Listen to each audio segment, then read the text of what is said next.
Hello, good evening and welcome ladies and gentlemen to another round of enthralling racing action in the SimRacing International Thursday GT3 Championship Season 13 as brought to you on the premier sim racing platform available only on PC known as iRacing. This is the series that pits man and machine against one another every week on a Thursday evening to see who exactly is the king and queen of the GT3 class machine. 80% race car, 20% road car, but 100% no holds barred action from round to round all the way through the championship campaign. And with round number 4 on the cards today, we have made our way to none other than the Virginia International Raceway. Known as VIR in short, it is a circuit which is a Lazarus of American motorsport. Opened in 1957, it has gone through trials and tribulations over its extensive history, closing all the way back in the late 1980s only to be reopened in 2000, and with high investment and a switch to a club-based model, it is a circuit that has risen from the ashes and survived the tests of time. So much so, it's now one of the long-standing premier circuits of the country and argue one of the best in the world when it comes to the thrills it offers. Over its 3.27 mile length, it is one of those circuits whereby it looks easy on paper until you go through the intricacies. For as a driver around here, there's very little room for error because to get it wrong is to find yourself going to the grass and very quickly find yourself going away with the grass sloping away from the tarmac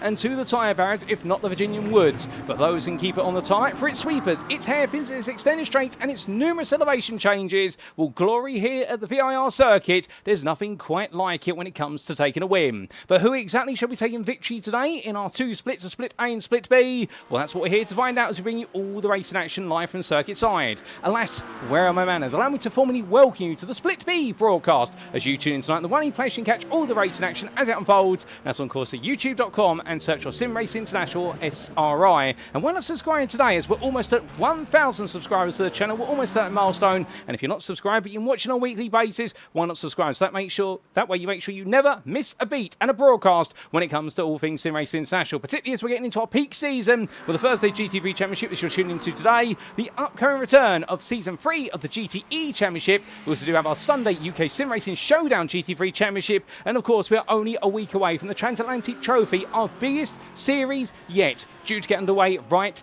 at the end of July going into August. Indeed, you wouldn't want to miss a single broadcast, I can promise you that. But if you were us in Split B, of course, you're catching all the racing action from our two classes of Premier and Club. But a reminder, there is a Split A broadcast as well being brought to you this evening by none other than Joe Class. I do believe Darren Flacker's not able to join him, but you'll be in the capable hands of Joe as he brings you all your Split A action in parallel with what's going on here in Split B, and that'll be for our Elite and Pro classes. But if you're staying with me, well, my name is Paul Walsh, and I shall be your host and commentator for Split B throughout the entirety of the season. And as we make our way into this round on the Premier Sim Racing platform available only on PC and known as iRacing, well, without further ado, let's bring you up to speed with the story so far after 3 rounds and what exactly is lying in wait for our drivers as they make their way into round number 4.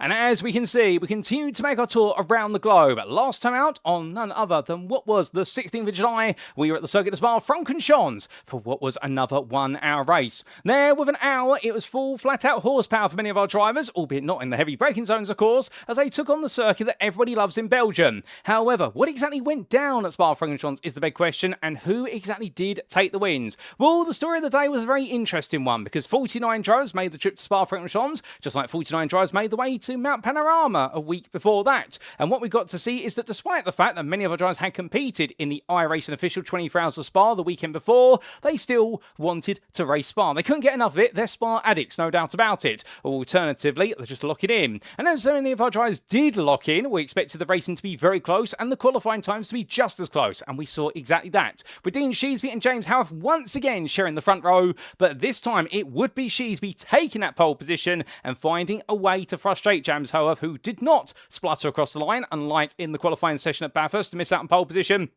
Instead, Sheesby had the upper hand by 85 thousandths of a second overall and in Premier. Menno Bloem would start third place after setting an identical lap time to James Haworth. However, he would do it later in the session. That's why Haworth was allowed to start on the front row, and Liam Fraser joined Bloem on the second row, only what was a small margin behind. But as for Steve Rubino, well, how about Steve Rubino? Missing the previous round, and well, made his way onto the grid and took pole position staggeringly quickly with a lap that put him 6th overall, and he was almost 4 tenths quicker than the second place start starter in class, and 12th overall starter of Joshua Downing, who had Michael Rhodes only 900ths behind him. Rob Gregg was also impressive in club, taking 4th place in class and 15th overall, only 14 thousandths behind Rhodes, and Ellen Olsen joined him on that 8th row, taking her best qualifying points of the season as well. But the biggest surprise, perhaps, was Danny Weir, only managing 44th place overall and 19th in club. All the pace seemed to give way to Danny Weir, and we look forward to seeing what he could do in the race. And when we came onto the race, there were battles non-stop throughout the entirety of the 60 minutes. So much so, and then you didn't know where to look, and we didn't know where to look in the broadcasting booth.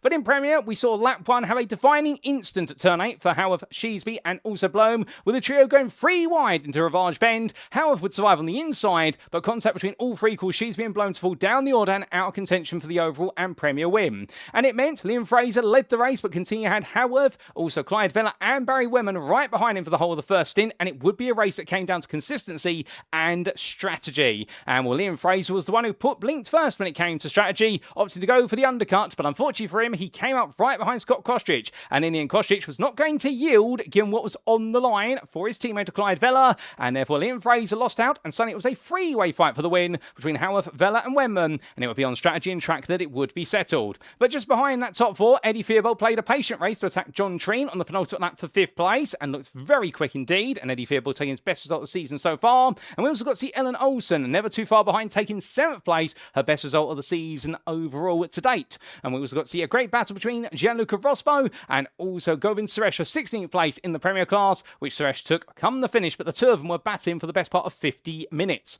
But what about club, I hear you ask, because that's all the story of the Premier drives in the race. Well, in the club class, Steve Rubino stormed away, with the question being who would join him on the podium. Well, Rhodes lost out early on lap 2 due to an incident at the bus stop chicane, and suddenly Sheesby, the driver who was involved with it, saw Sheesby fall down just as much as Rhodes, but in the void that Rhodes had left, where it would be Joshua Downing in a lonely 2nd place until Jack Giles decided to say hello and prove that he'd underperformed in qualifying by roaring his way out through the field. And soon it would be a battle between the pair towards the end of the first stint, with Giles making an impressive and then a rather assertive pass on lap 14 at turns 5 and 6, and Giles would proceed to fend off Downing for the rest of the race for that 2nd place. Behind, Andy Chell avoided trouble and drove a highly consistent race to take home what would be 4th place, and he ended his battle quite quickly with Marcus Clayton to make sure there'd be no pressure on him towards the end, although he was gutted at the fact that his teammate, Quatermass Motorsport, was not going to be joining him inside the top 5. It didn't quite go right for both drivers there, only went right for one of the pair, with Simon Hunt losing out due to a mistake. And so, Rob Gregg picked up the pieces, completing the top 5 in the club class. But what then about the overall winners? Well, Premier and overall, it was Clyde Vella, who did manage to beat Haworth and also Wenman in the end after taking 7th place overall and 6th in class in qualifying. But in the race, he proved through fuel saving and greater management of his car's tyres, he would be able to come out on top. And in the end, it was between him and James Haworth all the way to the finish. And whilst he did come out in front after the pit stops, Haworth got back ahead on the lap. They were both on the out lap. And then we suddenly did see what's a small mistake from James Haworth coming out of the curve pull Ferrier, also known as Stavilo 2. And by running wide there, Vella retook the lead. And after that, he didn't let it go to take his maiden win of the season, and that maiden win coming by only 0.8 of a second. As for the club class, it was Steve Rubino who ran away and was absolutely dominant, taking that pole position in the class by the best part of 4 attempts, and in the end never looked back, taking his first win of the season by 7.7 seconds ahead of Jack Giles, and he was the definition of consistency and pace at Spa-Francorchamps. But will we see the same names on top today? Will we see different names? Will we see repeat winners? Will we see first-time winners? Well, that's what we're here to find out as we get closer to the halfway point of the season. And of course, we are in an American doubleheader now. This is the first of 2 rounds in the United States of America, with the VIR full course today. But after this round, we'll next time out in round number 5 on the 30th of July, we make our way to Road America for our next 90-minute endurance race, and mixed conditions are expected, and that could definitely make things interesting. In fact, I've misread the calendar there. I need to adjust my eyesight. I should have gone to spec day, as many would say. No, we've got drier conditions at Road America. I'm getting ahead of myself. The next mixed rebel round will be round number 6 of the Hockenheimring Baden-Württemberg Grand Prix circuit. But indeed, it's going to be a double dry American double header, and well, Road America will have our second endurance race round. But that's our calendar and the story of the previous round. And how do the standings stand after a grand total of what is now 3 rounds? We start with the Premier class, and here we can see Liam Fraser leads the way despite a 4th place finish and an absolutely frustrating finish, no doubt about it, being pinned down by Scott Kostrich, who in the end made sure that he was never going to be able to get past, and Clyde Vella was given an open door opportunity to at least finish on the podium, if not take the win at Spa-Francorchamps, with the Moonshiners Racing Club driver now knowing, of course, that it is definitely going to be all about the very precious points. He's 22 points ahead of Menno Bloem, who conversely, after a win in a second place, where you'd think the progression would be finished third at Spa-Francorchamps, and perhaps he could have, but not because of that instant on lap number 1 that relegated him all the way down to the back of the field, and he would go on to finish in 11th place instead. So therefore, he's lost the lead, and Clyde Vella, with his maiden win of the season and a 0-pointer in round number 2, he didn't attend the previous round, where it does mean that right now he's moved into third, but he's only 9 points ahead of Dean Sheesby. And if it went wrong for Bloem, it went definitely much far worse for Sheesby, because it wasn't just that one instant, but it was the instant with Rhodes as well at the bus stop chicane, where Sheesby came in a bit too hot into the braking zone, and the Ferrari driver only managed 19th place, so he's fallen to 4th. James, however, taking that first podium of the season, that escaped him for a couple rounds, but he's finally found it. The Dexterous Motorsport Cyan driver closing the gap to the MRC driver, and also GPX Sim Sport Xenon machinery, albeit he'll feel as though he needs another podium today. And right behind him, only 5 points behind, it's Dexterous Motorsports Magenta's Barry Wenman, also taking his maiden podium of the season in a race that was a very smooth one. He didn't have the pace to change the win versus Haworth or Vella, but he was there to pick up the pieces should the two have taken each other out of the race or forced each other off. Indeed, he was always a threat in the background. Mark de Vries sits in 7th, and much like for Menno Bloem, it was a difficult day in Belgium, and so it was for the SimRacing Team Lowlands number 2 driver. On 168 points then, ahead of John Treen by 28, but Treen proven he can be very quick, although missing out on that top 5 to Eddie Theobald last time out, and the Exodus Sport Sim Coach driver's got a bit more regrouping to do. 32 points behind, it's Robin Aston for 5 in Racing, and then we do have Ellen Olsen moving into the top 10 for the first time this season with best results so far, and it seems the numerical progression is with her, with an 8th and now a 7th. Will she finish in 6th today, or can she get into the top 5 for the first time? Scuderia GPX's Hussein Sarakadessa sits in 11th, and then we do see Eddie Theobald completing the top 12, with that 5th place moved into the top 12 for the first time on 87 points. But as for the club class, here we come to the second of our 2 classes in Split B, and what we can see is Michael Rhodes leads the way, albeit that result last time out definitely was not championship leading worthy, but understandably you're always going to have a setback, and that's why you do have a drop score, and he'll be hoping he can commit previous round to his drop score with his season, and that drop score being 1 round between rounds 1 through to 9 inclusive. Round 10 is undroppable. Joshua Downing then has been given an opportunity to close the gap, and well, that third place now moves to 230 points from 11 behind, and Ashley Sharksmith, what a day it was for him, starting 7th, finishing 7th, and it was a decent round for him, but he was in no man's land. He didn't have the pace to trouble the top 6, but he definitely had the pace to stay away from those behind, and can he return to the top 5 today? That's the big question that's going to be leveraged against him. The Moonshines Racing Club driver behind the Type 2 racing driver, but ahead of the Euro Tyson's endurance machinery of Jack Giles, and right now Jack Giles with his maiden podium of the season. Can he go on to another podium today? He'll definitely be hoping so, because I think he's now found his rhythm. Mikhail Salcuni, where it went from good to bad at Bathurst, and it's gone to absolute disaster at Spa-Francorchamps, and the Rhino Esport Vetch Overlays driver, whenever he qualifies towards the front of the field, it seems to all go wrong, and last time out at Spa-Francorchamps, he definitely didn't qualify towards the front of the field, but it still went very much wrong, and right now he's going to need to find a way to regroup and get rid of the bad luck, because otherwise the bad luck continues. He could fall outside the top 5 for the first time this season, and the first driver to try and take it over for him will be Crackmass Motorsports' Andy Chell on 165 points. Now Chell's consistency ringing true and making his way through, and now can he perhaps get another top 5, even take his maiden podium of the season and get himself into the top 5. Christopher Petty sits in 7th Moonshine's Racing Club on 147 points, the best part there of 16 ahead of Danny Weir, and the Dexterous Motorsports Cyan driver will be wondering where on earth it all went wrong last time out after his achievements at Bathurst, and the same can be said for Marcus Clayton, who was hoping for a top 5, but the pace slipped away from him as Andy Chell ran off into the distance. But behind the Verano Esport drive, it's then Rob Gregg, only a further 15 points behind, who completes your top 10 for MRC. And then we do have Simon Hunt and Steve Rubino completing the top 12 of the standings. Keep in mind, Steve Rubino's only attended 1 round so far. It was last time out, and he started off with a win. Can he make it 2 back-to-back as of today and build a win streak? We will see.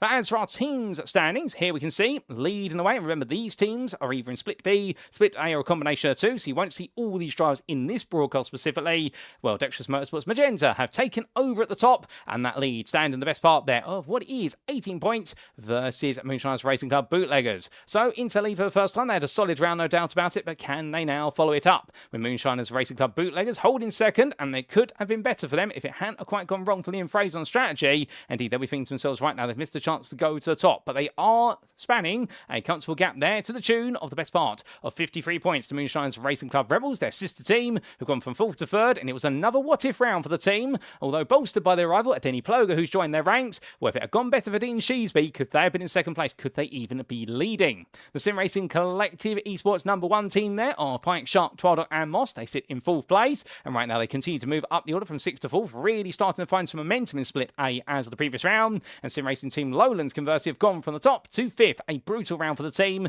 but can they regroup?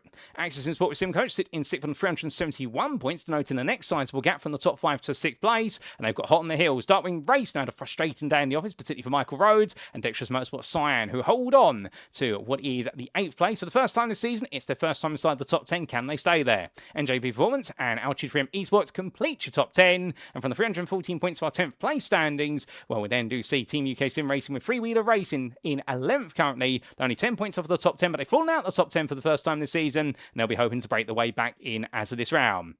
As for our host circuit, well, it's of course the Virginia International Raceway's full course, located near the unincorporated community of Alton in Halifax County of the US state of Virginia. Spanning the best part of 3.27 miles or 5.26 kilometers in length, but regardless of the units you use, the number of corners stays the same at 17. And a huge thank you to iRacing.com, not just for their brilliant simulator, but the absolutely fantastic track mats contained within it. And this circuit spanning 17 corners, many of them names in the United States of America, including Horseshoe at turn number 1, South Bend at turn number 10, Oak Tree where the old Oak Tree used to be before it was cut down 4 years ago at turns 11 and 12, and also the roller coaster, or what is the West Coast, with the East Coast equivalent of the West Coast Laguna Seca corkscrew, albeit it's a bit of a flatter version of the corkscrew, if you will, at turns 14 and 15. And of course, we do have Hogpen at turn 17 there to complete the lap, and we'll get a few on boards when we do go into qualifying. Speaking of which, without further ado, how are our drivers getting on in qualifying? Well, let's go back to the circuit and find out. And right now, well, there's only one name at the front, and it is none other than Liam Fraser, who leads the way. Well, the best part of 4.5 tenths there to Menno Bloem, and worry now. I don't know what he's had for breakfast, Liam, or for dinner, but I can tell you one thing, whatever he's having, I want some of that, because he's absolutely going fast right now, is the Ford Mustang driver, and perhaps on the home soil, a bit of an advantage there for the American manufacturers, albeit, of course, we are running the standard iRacing balance points, but you never know, this might be Mustang territory, although it's not been known to be Mustang territory in the past, but right now, Fraser's definitely making it his territory, no doubt about it. But as we look from the escapades of Liam Fraser, we do say hello to a number of you in the YouTube chat, including Katie Eames. I'm doing very well, thank you, Katie. I hope you're doing well as well. And Katie Eames, of course, wishing the best of luck there to the Verano Esports drivers, as she always does. And it wouldn't quite be the same if Katie wasn't tuning in. And indeed, if you're sat there right now and you have access to the YouTube chat, don't be shy. Feel free to say hi. Let us know who you're cheering on or where you're tuning in from, or both, if you desire it. For the simple reason, the only biting you'll see in the chat is biting with regards to brakes. We don't actually bite any of you in the chat there, indeed. So what you want, as long as you keep it civil and keep it fair, and of course, polite about our drivers. But as we do see Liam Fraser make his way very sideways out Oak Tree, well, even he knows his limits now as he goes for a spin into the grass and into the weeds. Well, Menno Bloem's currently the second fastest out there as he rolls his way onwards, although for Bloem right now, it's definitely looking as though there's a bit more work to be done here for the SimRacing Team Bloem's driver. But when you consider it's then 3 tenths to James Haworth, well, this is a bit of a rip up the book and then find out what's going on. In fact, that's not 3 tenths there. That is the best part of a tenth. Let me get myself corrected. And well, it's then 4 tenths to Eddie Fearbold. But still, Haworth and Bloem being very close together, as in fact now we do have James Haworth jumping ahead of Menno Bloem. So a bit of a change there very quickly. And well, Sonny, it is looking very tight between those two, with Eddie Fearbold the best part of 4 tenths behind. But the problem is right now, Liam Fraser seems to be absolutely untouchable on top. But Eddie Fearbold, well, could this be the chance where he takes his first podium of the season? We'll have to see, because right now he's definitely looking very quick, but he has got the rival from Spa just behind him, John Treen, by the best part of only 13 thousandths. But if that's the story of the top 5 right now in the Premier considerations, well, you only have to go to 6th place overall to find who's the quickest right now in the club class, and it's Steve Rubino once again. With these home circuits, they are definitely going to be giving him a bit of an edge. We do know he's quite quick at his home circuits, is Steve Rubino, and right now as he makes his way on through, 10th separating him from Dean Sheesby, but the thing is you're going to have to go all the way down to 12th place to find Denny Ploger, currently the second fastest of your club drivers, although Denny does have a history of going quite well at circuits such as VIR and particularly American circuits, so who would have thought he'd be second in club at the moment? I think he'll be quite happy of how this is going. Let's wait and see what the game plan is going to be after that. As meanwhile, we do look to Jack Giles a bit further back, and he's currently the third fastest, 16th overall for what would be your club drivers. And well, he's the best part there of what is 3 tenths off of Ploger, but Michael Rhodes is only half a tenth off him there, 500ths, and Rhodes right now hoping he can find a bit more time out there if he can. bit understanding. I think right now he'll just be hoping that he can get to the end of this one without it all going a bit wrong, backwards and upside down, given the fact it didn't quite end up on its roof necessarily last time out, but it definitely ended up being a bit of a dismal day. And as he rolls his way on through the corners right now, we definitely got to put Spa Fraser behind him. And how important is qualifying going to be, I hear you ask? Well, VIR is a very odd circuit because you would think, given the amount of width that's available based on the broadcasting cameras that you do see, this is a circuit is going to naturally offer plenty of overtaking opportunities. It doesn't quite do that, however, because the thing about this circuit is you have a lot of circuit width, but you also have a lot of very tight and condensed corner sequences, and that means that going too wide into those corner sequences, particularly the uphill run towards South Bend, so going through the snake at turn 6 all the way in towards turn number 10, that's a no-go zone for going too wide unless you and your rival are both planning to entirely back off together.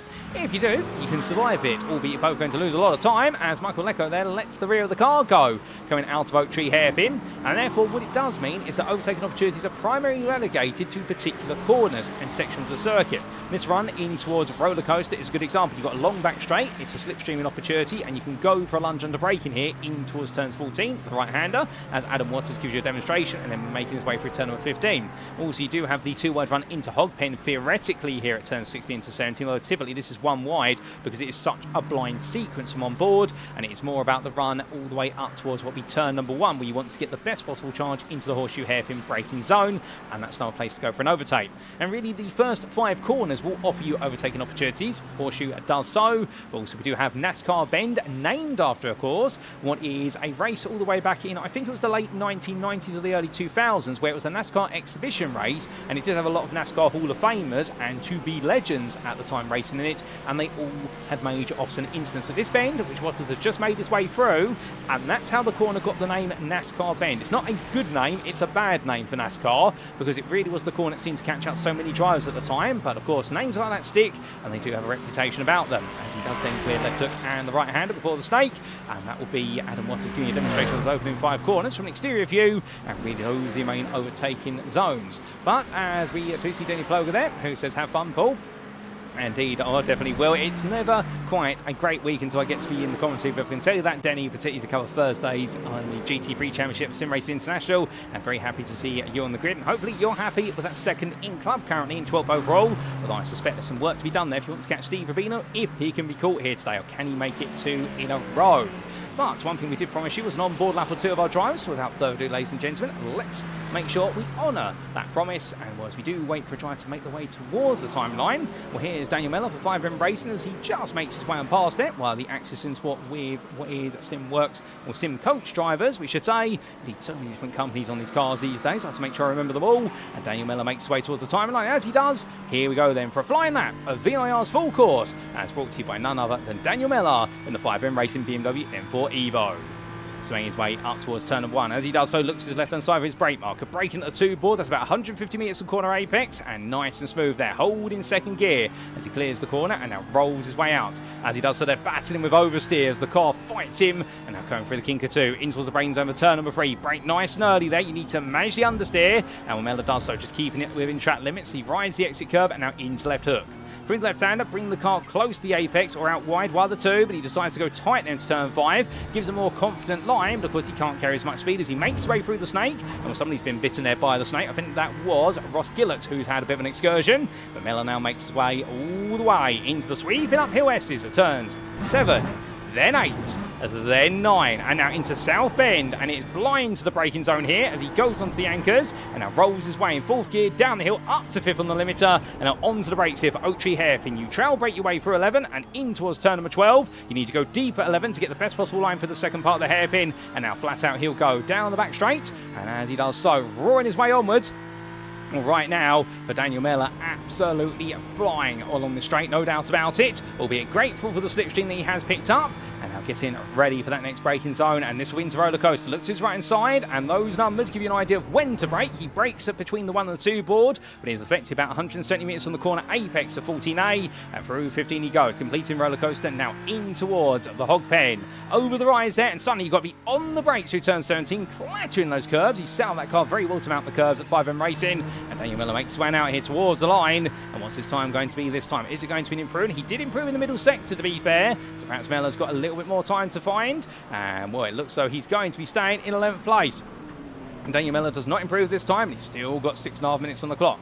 Now we do say hello to a few more of you there, including R&B Racing 21. And I'm doing well, thank you, good sir, or madam. And saying a big shout out to all the GPX lads. Good luck, boys. And well, of course, while there's GPX lads being this man, GPX Sim Sports Clyde Vella, race winner last time out at Spa-Francorchamps to Split B, overall and in Premier. And right now, the 105 driver of Clyde Vella, hoping he can make it 2 from 2. But starting 10th is not going to enable that. He's going to need to have a bit better qualifying points, or he's going to need a bit of luck on his side, much like he did have at the start of the race at Spa-Francorchamps. Some big names were ejected out the way, and he was able to fill in the gaps very quickly. Wants to say hello there to the Hoboken Dan, I do believe that is, if I'm not to include capitalisation on the K, who says, I don't see Steve Rubino when he is here, albeit he's out the car at the moment. Given he's set his lap at what was a 44.261 earlier in the qualifying session, we can't pan to him, unfortunately, because he's not in the car, even in the pit lane, but he's out the car at the moment, but he is here as we understand it, and well, he has set a time that's worth 7th place overall, but on provisional pole for the club class. And you'll see Steve Rubino in due time. I promise you that when we do go to the grid for our one and only race here today. But as James Haworth continues to try and find some time, we've still got to find the best part 4 attempts versus Liam Fraser. He just cannot find it whatsoever. As James Bostock says there, Vella stole my car. James Bostock not on the grid for today. He is away on holiday. The head honcho, the senior admin at SimRacing International, well, he's away on holiday at the moment. There have been some jokes going around about the fact, what do all of our entry fees go to? Is it to essentially fund his super yacht, which is currently making its way around the globe? I promise you he doesn't quite have a super yacht, ladies and gentlemen, otherwise we would all be very much drooling and having our jaws drop into the floor of how much money he makes. But he's earned himself a well-deserved holiday break, and good to have you tuned in, James, and I hope you're doing well, and I hope you're getting some time to actually put your feet up rather than worry about administrative duties at SimRacing International, because everything's in good hands currently, I can assure you. As I look over my shoulder and I can see all the servers in the commentary booth on fire. But don't worry about that, that's happening in the background. Don't worry about that, that's going to be fine, it will buff out. I didn't say anything. But as the drivers make the way on through, we also look to DC Motorsports' Dave Collier, who's currently 15th fastest overall, 13th in the Premier class. And well, the Duke Collier Motorsport driver rolls his way through.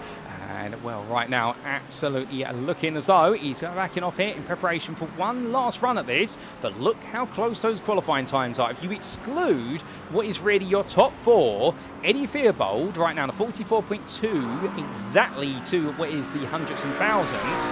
You then add a second onto that, as we do see here, Dave Collier giving you a demonstration of how to execute the southern pit lane via a very unique circuit. In fact, it can have simultaneous layouts run in multiple cases, both the south and the north course there, and also the Patriot and the full course. Of course, we're on the full course, and the Patriot circuit is right inside the full course, and it's the only circuit in the world, I believe, when it comes to road courses at least, where it has 2 pairs of circuits that can, on a race day, actually be run in parallel. They have completely independent pit facilities. If you've got the marshals and the staff, you could run 2 circuits simultaneously for an entire weekend, and it is the only circuit in the world, from what I can recall, that has the ability to do it in 2 different variations. But as Dave Collier makes his way towards the line, well, he backed off of that one, as we just seen Scott Kostrich take a bit of a rallycross approach there in the background, and well, here goes Collier then onto what will be his penultimate, if not his final flying lap, as Michael Rhodes improves behind into a 44.658. But what can Collier do here? I'm coming through turn number 1, decides to go a bit deeper into the corner and upshifts there to second gear on corner exit, most likely to settle the rear of the car down. Now bringing his way in towards NASCAR bend, takes a wide entry line there. Ooh, goodness me, and the car sliding very loose on Collier there on entry. And well, he managed to get it back together there. Well, good on Dave for doing so. I thought that was going round there. But right now, Collier definitely showing he can drive this car as if it's on an ice rink, using all the road there as he now makes his way through the snake. And Collier is pushing this hard already. He means business. But as he makes his way across the first sector time in line, has he improved in the first sector? The answer is no, as now weaves his way through the uphill S's. Through left, into right, into left, into right he goes. Now gets him ready for South Bend here. Again, braking down for the best part of 150 miles an hour, down to 120, and then roaring his way into his Oak Tree. Really got to abuse the downforce in the car for these corners, as now it's all about that braking potential, and smooths off the corners very nicely at Oak Tree. And now onto the backstretch he goes, does Collier. 2 minutes ago, get one more lap after this as he makes his way out through the gearbox. The Ferrari's weakness, of course, being straight line acceleration in the higher gears. It's got 2 very tall gears in 5th and 6th, and he's going to hold 5th gear all the way to what will be the roller coaster. He won't dare go near 6th gear, there's no need to, as he hits into the corner at 157 miles an hour, rolling his way between the apexes. What's Collier going to do at this point? How quick is he going to be? Make his way down. And going in towards what will be the left into right here, come downhill through the hog pen, mounting those curves as much as possible on the throttle, getting the rotation lined up, and then going to the timing line. Well, for Collier has been an improvement. He has improved in the middle sector, and well, is this going to be a lap that puts him back in the overall top 10? The answer is going to be as he crosses that timing line.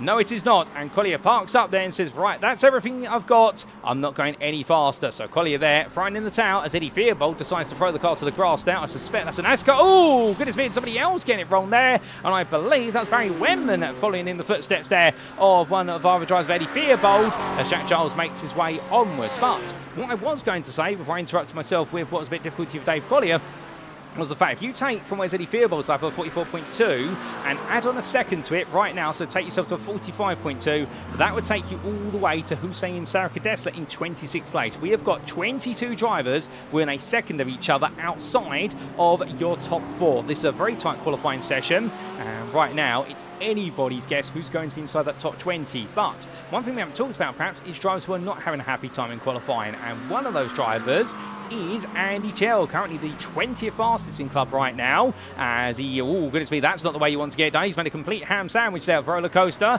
and he's also added the filling of the tyre barrier to it, and well, he's going to have to tow it to the pit lane there. That's going nowhere else. I think Andy just carrying too much speed. I think the draft of the car in front definitely not helping him out, and it's Ben Wayne as well in 22nd place right now, hoping he can improve. Well, he's going to improve on this lap because the checker flag is out on this qualifying session, and he won't get another one as he crosses the line, and he has improved partially, and he moves to 45.935. So that puts him 20th in club, just ahead of Andy Chell there by the best part of 100th. So well done to him for doing so.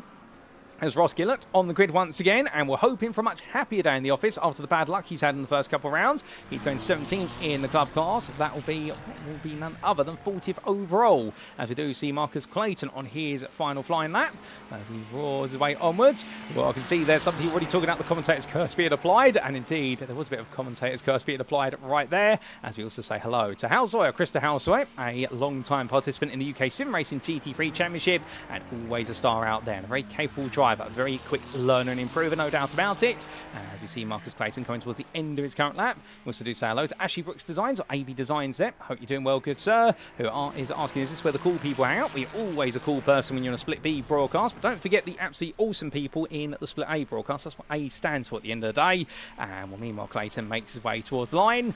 As he does so, does he improve from 35th? He did have a better middle sector, but the answer is going to be no. He stays still. But meanwhile, Menno Bloem, can he move forward? Can he progress? Well, that's not going to help him progress. He runs wide out of hog pen, pushing it too hard when he was on a better lap. And for Menno Bloem, third is the furthest he will go, and he'll be frustrated at that. As meanwhile, Gianluca Rospo, one of the last drivers to complete a qualifying lap, the other being James Fraser, the best part of around 30 seconds behind him.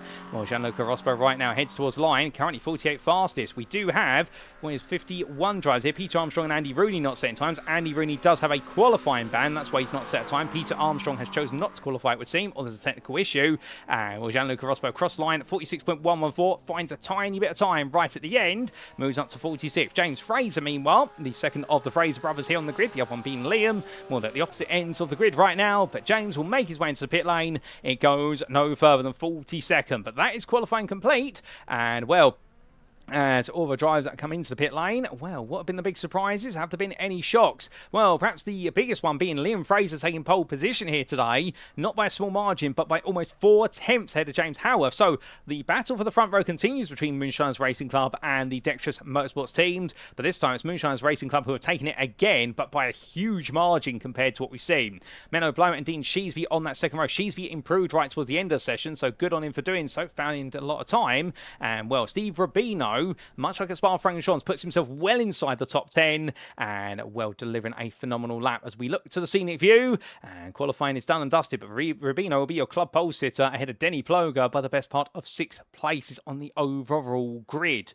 But now, of course, we're into our 5-minute warm-up period. So this is where we get a bit of a breather. This is where we get to take a brief pause and calm down. Well, the drivers can definitely calm down for 5 minutes, and this is where we do recommend that if you haven't had a bit of a hydration break, I think we're still allowed to call them hydration breaks, bear with me, I've still got World Cup syndrome going, ladies and gentlemen, with regards to the FIFA World Cup, and well, I think it's okay to say that it was a decent World Cup, and it's definitely in the minds. It's all over the TVs in the United Kingdom, and well, And definitely right now, as everyone cools and calms down from the run, and a few drivers will be taking a bit of hydration, I'm going to heed my own words and take a sip of water here in the commentary booth, and then we'll talk a little bit more about some of the drivers to watch out for before we do go green flag racing for the 4th time this season. As we do say hello there to Ilera 2007, who was talking about the commentator's curse being applied. Well, I think that's everybody who's here right now. And well, K-Team's saying this is also a perfect time for a bathroom break if anybody does need one, whether you're tuning in or you're a driver out there, of course. And that's why we do have these warm-up sessions. The 5-minute warm-up always helps drivers out. Just gives them some time to regroup, to rest, to make sure they've got the right setup on the car as well. You would not believe the number of drivers in previous seasons we've had before the warm-up session was introduced where they have put the wrong setup on the car. And, well, I'm sure he won't mind me saying it, one of our Split A regulars, not on the grid for this season, and indeed one of the most decorated drivers in the first day GT3 Championship, Ploeg, the Dutchman who we all know and love from Vulcan Motorsports, well, being caught out at Daytona in Split A couple of seasons ago because it was a sprint race round, and the sprint race rounds did not have the warm-up session after qualifying, so whilst he was in the bathroom getting himself all set and ready to go, the grid had already got itself set up and it was a rolling start. So in the end, essentially he had to start from the pit lane. He did a brilliant job of starting from the pit lane, I tell you that. And that was in, I want to say, Season 10, unless I'm mistaken, and definitely worth checking out if you haven't done so, because that was definitely a performance that led him on to becoming a champion.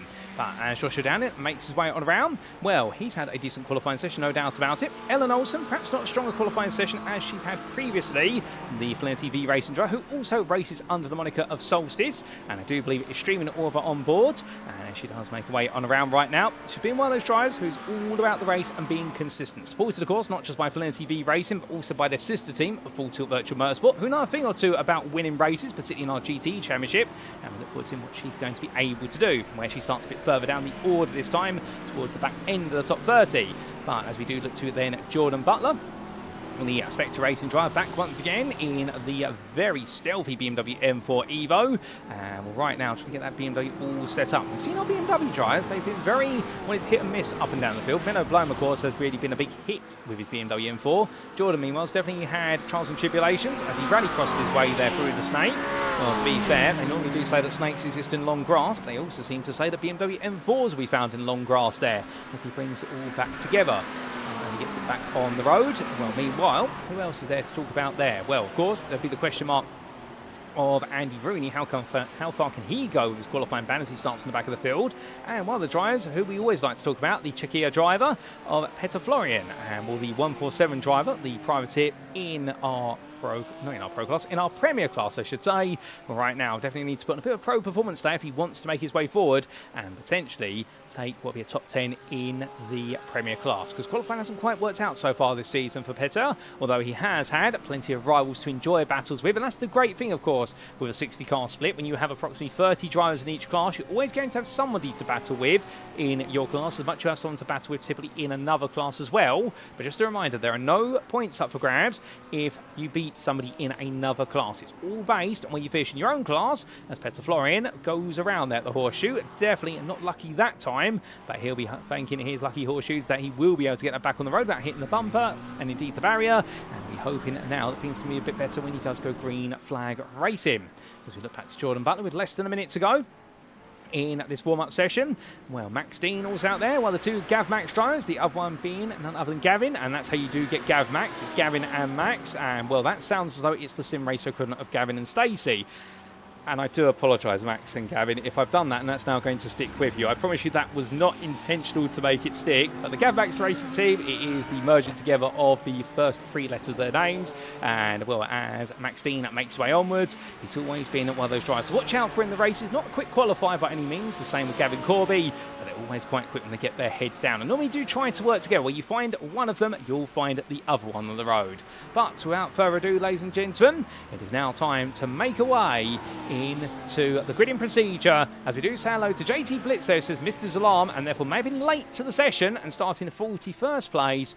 But sadly, that's not quite worked out for other drivers. But what may work out of VIR could be a run to victory for somebody. But who exactly are going to be our winners at VIR, and who meanwhile be languishing towards the back in the Lazarus circuit? Let's find out. We head to the grid for 60 minutes of racing. And as our drivers head onto the grid, this is how they'll all line up for our fourth round of Split B's Season 13 of the SimRacing International Thursday GT3 Championship, brought to you in iRacing here today from the Virginia International Raceway's full course. And taking pole position, it is going to be Liam Fraser for MRC Bootleggers back to the front once again. And well, that impressive 43.328, the English driver right now has an open road ahead of him. But of course, he's joined on the front row by his fellow Briton, James Haworth for Dexterous Motorsport Cyan. And well, Haworth, the best part of 4 attempts behind. Is this going to be Fraser's race to run away, or can Haworth show that he's got an ace up his sleeve when it comes to the race pace itself? Menno Bloem starts in third for SimRacing Team Lowlands ahead of Dean Sheesby for MRC Rebels. They're back once together again on the same row number 2.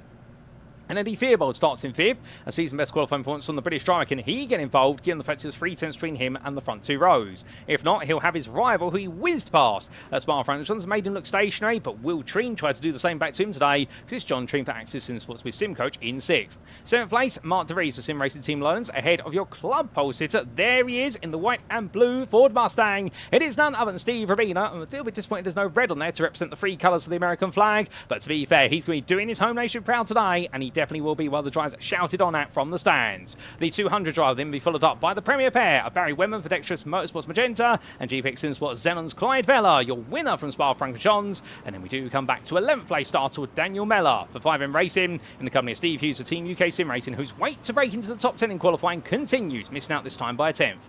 Denny Ploger starts in 2nd in club for MRC Rebels, joined by Ross Wheatley on that row, and Wheatley doing very well in qualifying today, a season best with 14th for DC Motorsport. His teammate Dave Collier lines up directly behind, 200s being the best part of the distance between them, with Michael Rhodes, your 3rd place club starter, in 16th for Darkwing Racing. Can he make it another podium, if not the win? Jordan Butler starts 17th for Spectre Racing ahead of GPX SimSport Zenon Scott Kostrich, the man you never want to get caught behind strategically, and the Scott will be followed up by the Briton of Jack Giles for Euro Titans Endurance, Pink, and then it'll be Simon Hunt for Great Mass Motorsport with a strong qualifying performance today. What can Hunt do from 5th place in the club class?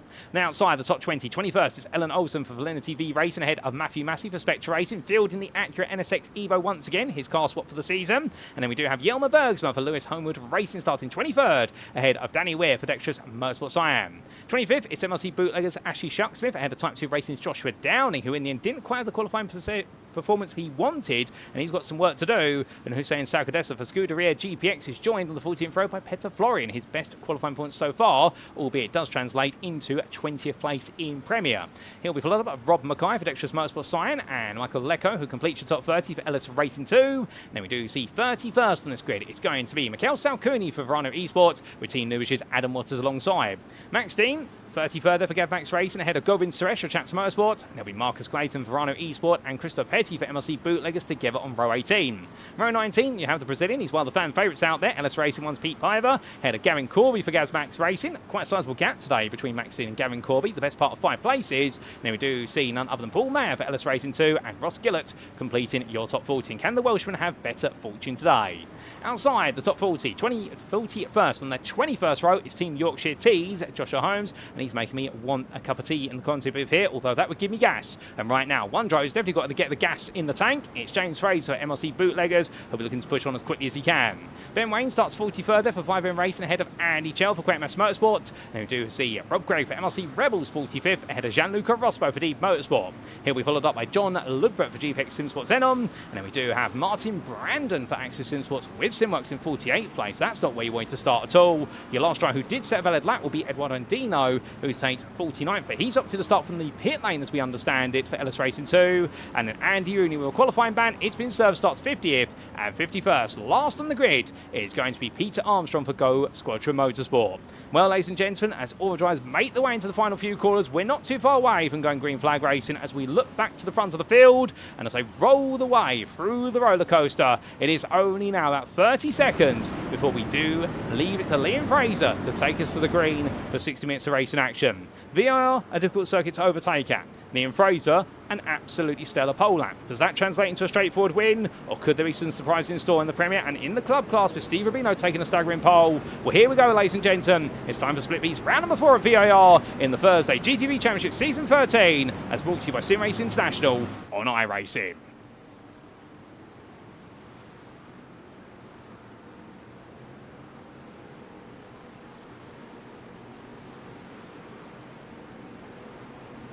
And it's lights and away we go for the 4th instalment of the season as Liam Fraser roars his way away. But look at this, Menno Bloem and Dean Sheesby threading either side here, James Haworth. Haworth's going to have to go very defensive under braking if he wants to hold that position. They make the way through, and well, good start there from Clyde Vella as well. The whole field descends its way onto the horseshoe hairpin, and Aura drives safe on through the opening few bends. But as we leave the rear of the field, oh, who's that wide? That's Menno Bloem. Bloem onto the grass once again. Has he been elbowed out there? We'll have to wait and see, but he's going to drop a long way down, and somebody's got a bit wide. Steve Rubino. That's Rubino's gone off. There he is. The camera catches up with the 200 drive. Your club leader, your club pole sitter's dropped all the way down the rank and file, and suddenly, well, we said anything could happen in motorsport, and it has happened as he makes his way back up to speed here. 4 wide as they come through the right hander before the snake, and well, that looked very close and personal there. Petter Florian had to get his elbows out, and one drive being elbowed very wide, but they somehow also wide. It's 2 by 2 here going through the snake, and well, that's going to be a Ferrari there getting very much caught out of Hussein Sarkadesla, and Petter Florian will hold him at bay. As meanwhile, the accurate Matthew Massey goes on the attack, takes a lot of curb there. Oh, somebody's got to the grass. That's the Team Nubish car out of Waters, and Massey goes spinning on around. Something tells me the rear of that car's been pushed, and it's been pushed in even more as the Spectre Racing car's sent to the barrier, and he'll try and get it back together. But meanwhile, it's pandemonium further down the order. It's not pandemonium at front as Liam Fraser leads James Haworth down the back straight, and Dean Sheesby and Eddie Fearbold together. But look at Eddie Fearbold here. Fearbold, who started in 5th place, 3/10 off of the front 2 rows. And right now, Fearbold, this is Spa-Francorchamps over again. I don't know what it is, but as soon as you put him in race conditions, Eddie absolutely starts to fly. It's almost as if he sees a car in front of him, he'll go on attack. But James Haworth sideways there, and the Mustang gets back together thanks to its driver. And Haworth in the end settles himself back down in 4th place, but a big slide there. And suddenly the pressure is off Liam Fraser. So after 1 lap of racing, Liam Fraser leads by 1.7 seconds. That's a gap and a bit. With Dean Sheesby currently the second of the MRC drivers. Then we do have Eddie Fearbold ahead of James Haworth, followed by Mark De Vries, Barry Wenman, Daniel Miller. That completes your top 7, all Premier drivers. The Premier theme continues as Clyde Vella sits a bit further behind, but we'll continue the recap shortly, because right now this is going to be Barry Wenman and Mark De Vries side by side, and Barry Wenman up the inside into 5th place. So right now Dexterous Motorsports Magenta drive seems what's happened at Haworth, and he said, right, I'm going to roll my sleeves up here and do the work that James can't do. But meanwhile, Clyde Vella in 8th place follows on, and we have Menno Bloem 2 seconds behind. We need to know what happened to him at the start of the race. Through turn number 2, he definitely was elbowed out by looks of things, and then Denny Ploger currently completes the top 10 as your club leader, as John Treen squeezes way out the inside of Jordan Butler there for 11th place, but Butler's not done. This Treen goes wide, and as he does so, does he catch the car? He does get it back onto the road, but my goodness me, that was a switchback and a half, and Jordan Butler in the end, patience being a virtue. But in all of this, Jack Giles has gone from 4th to 2nd in the club class, up in the 12th now, as he roars his way onwards, and right now he's got Dave Collier, Yelmer Bergsman, Ross Wheatley behind to complete that top 15, but looking further back, there is Michael Rhodes, still 3rd in the club class right now, hasn't gained, hasn't lost overall and in class, and that's sometimes the way you want a race to start. You just want to stay where you're fixed to, and then you can start to make some progress later on. And Steve Rubino, well, the man who definitely got it wrong on the open lap, not quite sure how, but right now he's trying to right all the wrongs, going on the attack versus Ashley Shucks with Hobo Racing.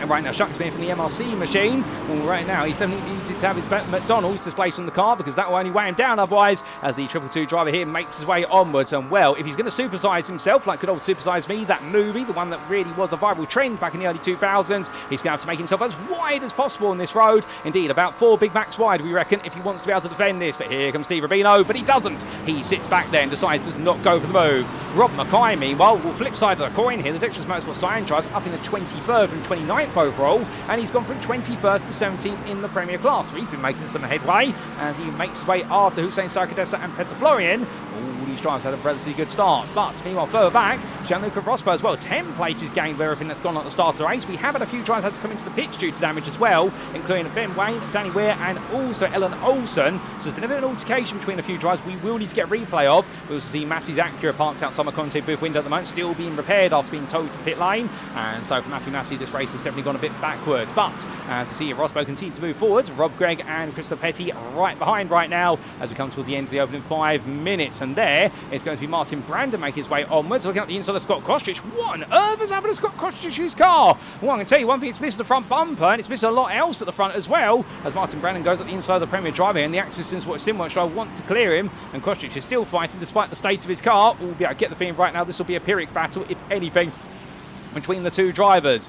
Once they come through left hook, well, meanwhile we come all the way back up to the front, and well, Liam Fraser is checking out here as Dean Sheesby makes a complete mountain out of an anthill there when it comes to the exit of Oak Tree Bend, going a bit too wide as they gather the car back together. And here comes Eddie Fearbold, and Fearbold right now, well, he's going to make it free wide. Sheesby says there to what is James Haworth by, no, you don't. And James Haworth says, yes, I do, even have to rally cross my way on. And Haworth backs off there. Free does not go into roller coaster at the best of times, let alone two. Small touch there between Fearbold and Sheesby that just slightly unsettles the rear of Sheesby's car. Although I think Fearbold's going to get away with it. It's hard racing between these two. He's going to try and go outside to inside here. Sheesby's not done. More contact between the two of them. And Sheesby has to let the car roll wide. But Fearbold backs off there to make sure he doesn't get unfair advantage on the corner. They touch a third time here. And right now at this point, well, who's going to come out on top as they make the way down the start-finish straight? Haworth wants to get between the two of them. He decides, no, it's not possible. And he goes to the outside instead. He's going to look one way or the other. He goes to the switch back to the inside, then switches to the outside. Haworth right now is making Sheesby have to do calculus in that car. And as they make the way through, Eddie Fearbold at the inside there. Well, Sheesby's distracted by Haworth, and Fearbold does take second place. But what a battle that's going on right now. And Eddie Fearbold, I can tell you one thing, take your hats off to him. Right now, he is absolutely attacking. It may be touch and go between him and the rivals around him, but he wants to make sure he's on that podium just as much as anybody else. And right now, Sheesby does not look settled in that car whatsoever. The way he's having to take these corners, Sheesby looks like he's either got a problem with the car, or right now, the way these opening laps have gone are getting to his head. And that is the thing as a driver right now, when the race hasn't gone the way you predicted it. Yes, he's gained a place over in class, but right now, I don't think he ever expected Fearbold to come charging through like that. And now he's got James Haworth obviously breathing down his neck as they make the way through South Bend here. You can see Wenman and De Vries all queuing up here, and also Vella and Bloem are getting closer. But that's what's happening inside the top 10. Let's not forget about what's happening elsewhere as we come back to the battle for 5th place in the club class between Chuck Smith and Rubino. And only 7 tenths on the road from this, Joshua Downing, who they'd like to bring into that battle if they can. The Type 2 racing driver definitely gained some place at the start, but right now he's got a bit more work to do, as otherwise he's going to fall apart versus Michael Rhodes. You can see on the side of the picture there as he makes his way onwards, and Rhodes right now racing a purple machine, trying to make a bit of a break. Oh, goodness me, who's got that wrong on the break near to Oak Tree? That's Peter Florian, after doing so well at the start, but right now he's made a small mistake, and that's going to cost him some places to Mackay, Sarkadesla and Lecco. Two of those Premier places, of course, to Mackay and Sarkadesla. That puts him down to 16th place in Premier. But as he heads onwards, let's not forget about the fact we've got plenty of club drivers going on the charge.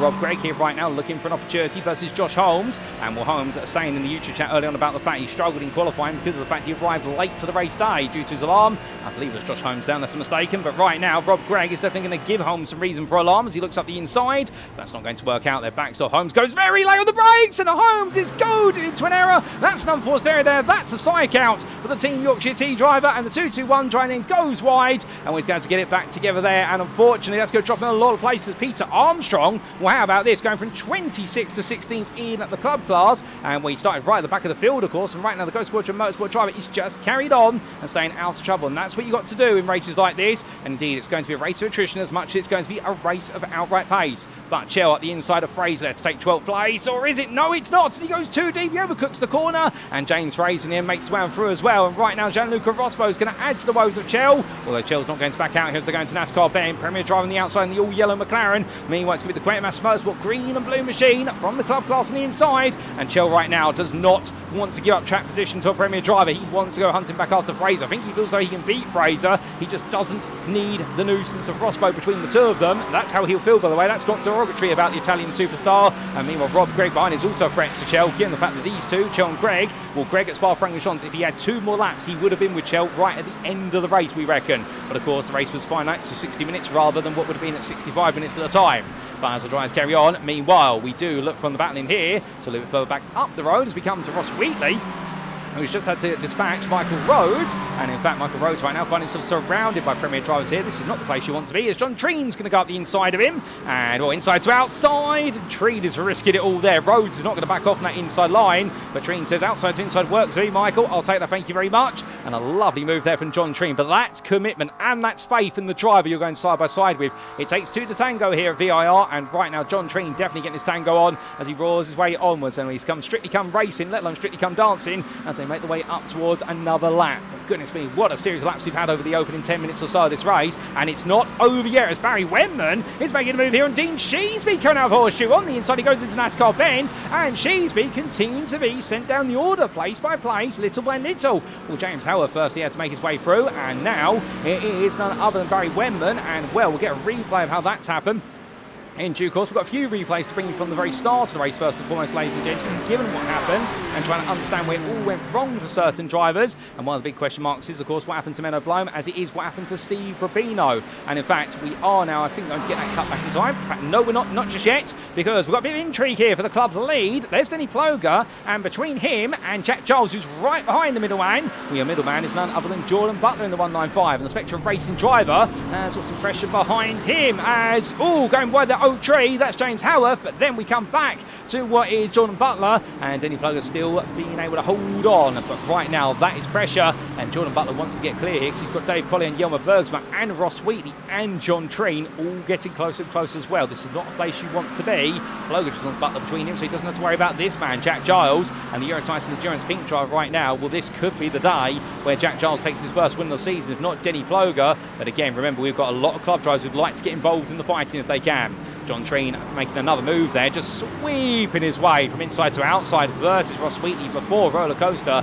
Treen is definitely out of position here, and I think he was off earlier on. We had to get a replay of what happened to him because he definitely had an excursion now that my memory comes back to me. And well, that sent him all the way back down to 15th place. Now he's up into 14th here as James Howarth's got a yellow flag for track limits, so he's got a slowdown penalty as well. And well, the hits keep on coming for James Haworth. Not good hits, unfortunately. And well, the Dexterous Motorsport Cyan driver, I think, will be getting more and more frustrated. He's got to try and keep his cool where he can, and just think to himself, there's still the best part, 3/4 of the race to go.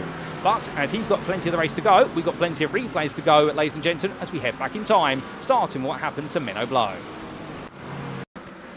So this was Menno Bloem making his way in towards turn number 1, and as he did so, all side by side, took the lead of the race temporarily and just power oversteer there on cold tyres. It could have been an absolute incredible move, and the car just twitched loose and he had to rejoin just like that.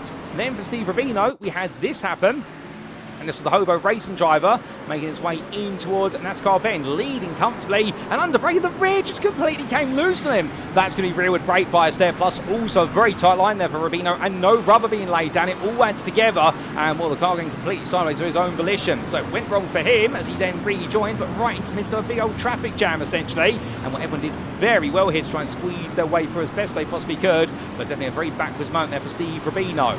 But then we had this for none other than James Fraser for MLC Bootleggers, and I think this is where he ended up doing a bit of rallycross. He's made his way from left hook into the right-hander, and indeed went wide there, thinking he'd go around the outside of everything, as Christopher Petty did the same, and well, that very quickly went wrong there, and ooh, goodness me, that was a big button there for the MLC car, and went wrong just like that, but in the end, Christopher Petty coming off worse compared to Fraser, no doubt about it.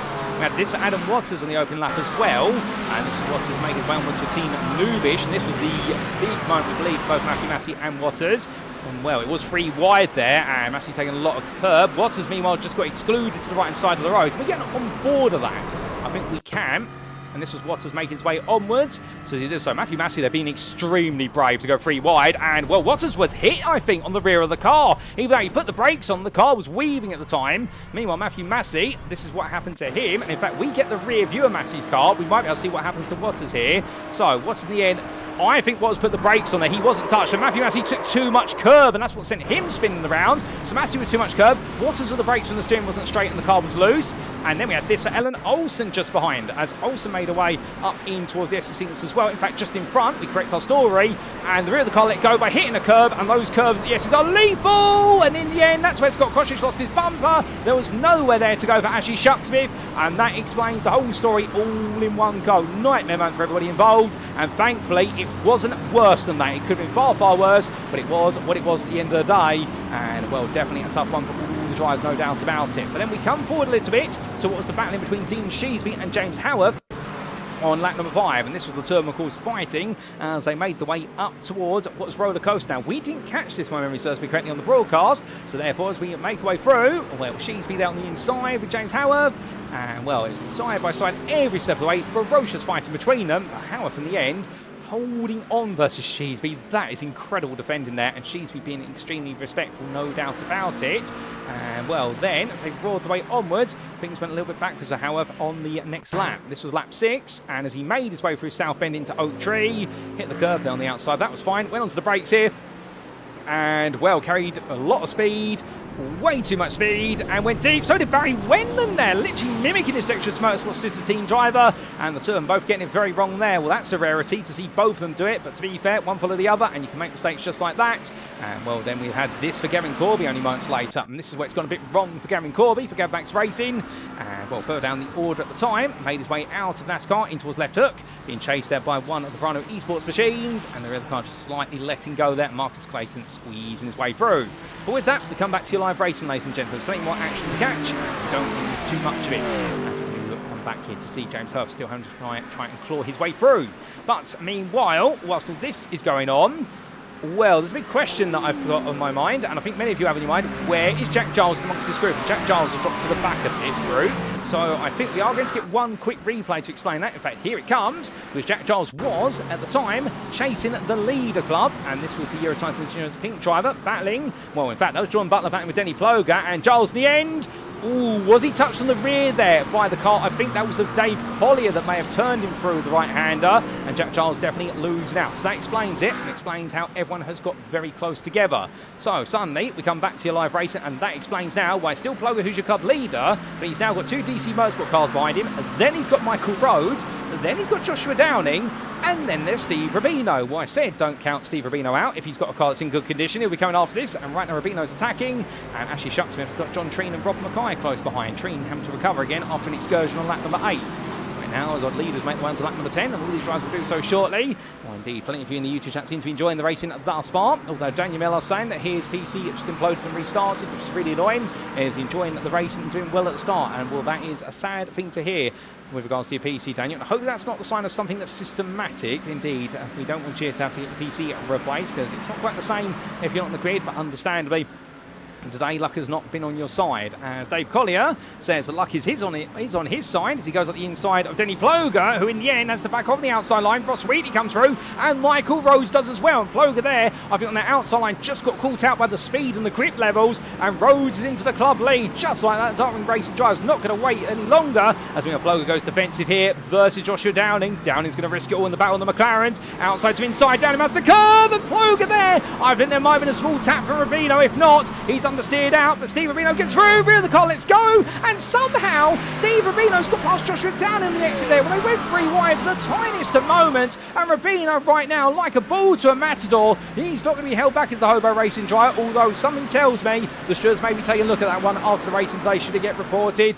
So I do wonder if there was a tiny touch to the back of Ploger's car from Rubino, and perhaps that triggered a bit of a chain reaction. But to be fair, that's what the camera angles would suggest. We'll get a replay of it in short order, and well, because the stewards will have plenty more camera angles available if there is any reports of foul play from our drivers. But Steve Rubino there making the 2-for-1 special occur in the first third of the lap, and right now as he makes his way down the back straight, Josh Down and Ashley Shucksmith there. Well, Shucksmith is signing in the back of this, and for the MRC Bootleggers driver, this could be the golden opportunity back on the podium in club today.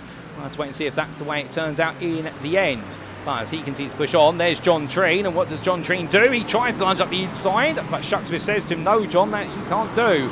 And well, right now the Exorcist, what Sim Coach Drive is absolutely flying in that 1-3-3. He's had a couple of offs, he's had a couple of mistakes, he gets so close to the rear of Shucksmith's car, and you can tell the difference there. Treen right now, his lines are about a tenth or two faster through most of these corners, but the problem is when that happens, well, here comes Rob Mackay, because Treen getting caught out by the concertina effect, and also Jack Giles is going to try and come through here. Giles wants his spot back in 18th, and he's going to grab it here. Treen will be on the outside into Horseshoe. Once the brakes they go, and Giles is going to go on the inside of Mackay, but he outbrakes himself, and Jack Giles for the second time finds himself in the weeds, and right now if he does it a third time, he'll be planting himself in amongst them. But as he brings himself back on the Eurotyson Insurance Pink drive, he's got so much pace here today, but off of the racing line, he just doesn't have the confidence, and that's holding him back right now. And Simon Hunt has squeezed on through, so Hunt's now up into 7th in the club class, and suddenly Quetmas Motorsports leading driver here today in terms of the qualifying pace. Well, right now, can he make his way into the top 5 in club before all is said and done? Can he make amends to Spa-Francorchamps? It may be highly possible to be fair, but with all the excitement that's happening towards the front of the field, well, we've got plenty of excitement happening further down the field as Christopher Petty chased after Pete Paver, and these two fighting over 18th place in club, 38 overall. Marcus Clayton's only 1.2 seconds by him. Now look at my content booth window. Oh, we've got Andy Rooney in the pit lane. Now, I wonder whether that is a strategic pit stop there, and if so, that is for an undercut. That is a very early undercut, but it is possible, given the fuel tanks we're running, the 70% fuel tank for this season, the bridge regulations from what was the 2 different splits from last season in Season 12, the Masters and the Superstars, and we have brought it all together back to the 70% fuel tank. Our drivers are very confident and comfortable with, and it does mean normally you have a pit window somewhere in the region of around 15 to 45 minutes through the race, but it does vary from circuit to circuit and volume of fuel saving being done. As we do see Mr. Petty losing out a little bit to Paver, or Clayton a bit further behind and still looking to try and find his way in, as in fact he'll get that place. There's Pete Paver completely overcooks the braking zone at Oak Tree, and the LS Racing 1 driver making a mistake that many have made already today. He's not the only one, and well, the Brazilian driver now falls back to 40th place, 20th in club. Adam Waters will be the man who next tries to take him on. Alternatively, can he now go back after those he's lost out to? But whilst that's happened, we're now back to Michael Rhodes versus Steve Rubino. As we show you the class standings on the left-hand side of your screen, the top 20 of both classes, we should add. And Michael Rhodes right now, club leader for now, but he's got one problem. Steve Rubino's there, and Rubino won't be satisfied unless he's leading. And Rubino's pace in clear air right now is staggering. It is 4/10 faster than anybody else in the club class, and on the last lap, Rubino took the best part of 6/10 out of Rhodes. So right now the theory is this will be a question of when, not if, a battle is going to happen. Oh, goodness me! And Steve there almost losing it, taking too much curve, and that curve going through the snake, it has bitten so many today, it is venomous, no doubt about it. And right now the Hobo Racing driver will get himself back together, but Joshua Downing He's got to look at this and think, okay, Rubino does have some chinks in his armour, and well, everyone does. It seems to be the curbs around here are catching drivers out. They've got to be careful. But meanwhile, in the battle in Premier, we've got change of foot. Barry Wenman, sadly, versus Mark de Vries. They make the way onwards, and as they do, well, that's going to be a big slide from Wenman under braking. And he does just get the car stopped there. The Dexterous Motorsports Magenta driver. Well, the circuit's offering very little grip as well. And I get the feeling right now, drivers are literally driving on the limit of what's possible with adhesion. James Haworth, Menno Bloem, and Clyde Vella a bit further back, and Vella's still trying to attack Menno Bloem. Now, we do have an update there. I believe that is Andy Rooney at Alera 2007, saying sadly it wasn't a massive undercut, it was a retirement. And sorry to hear that, Andy. And well, it's not been your day today, but hopefully it'll be a better day at Road America for you. Indeed, just a bit of a frustrating one. I can get the feeling right now after the qualifying ban. At least you got the qualifying ban out the way.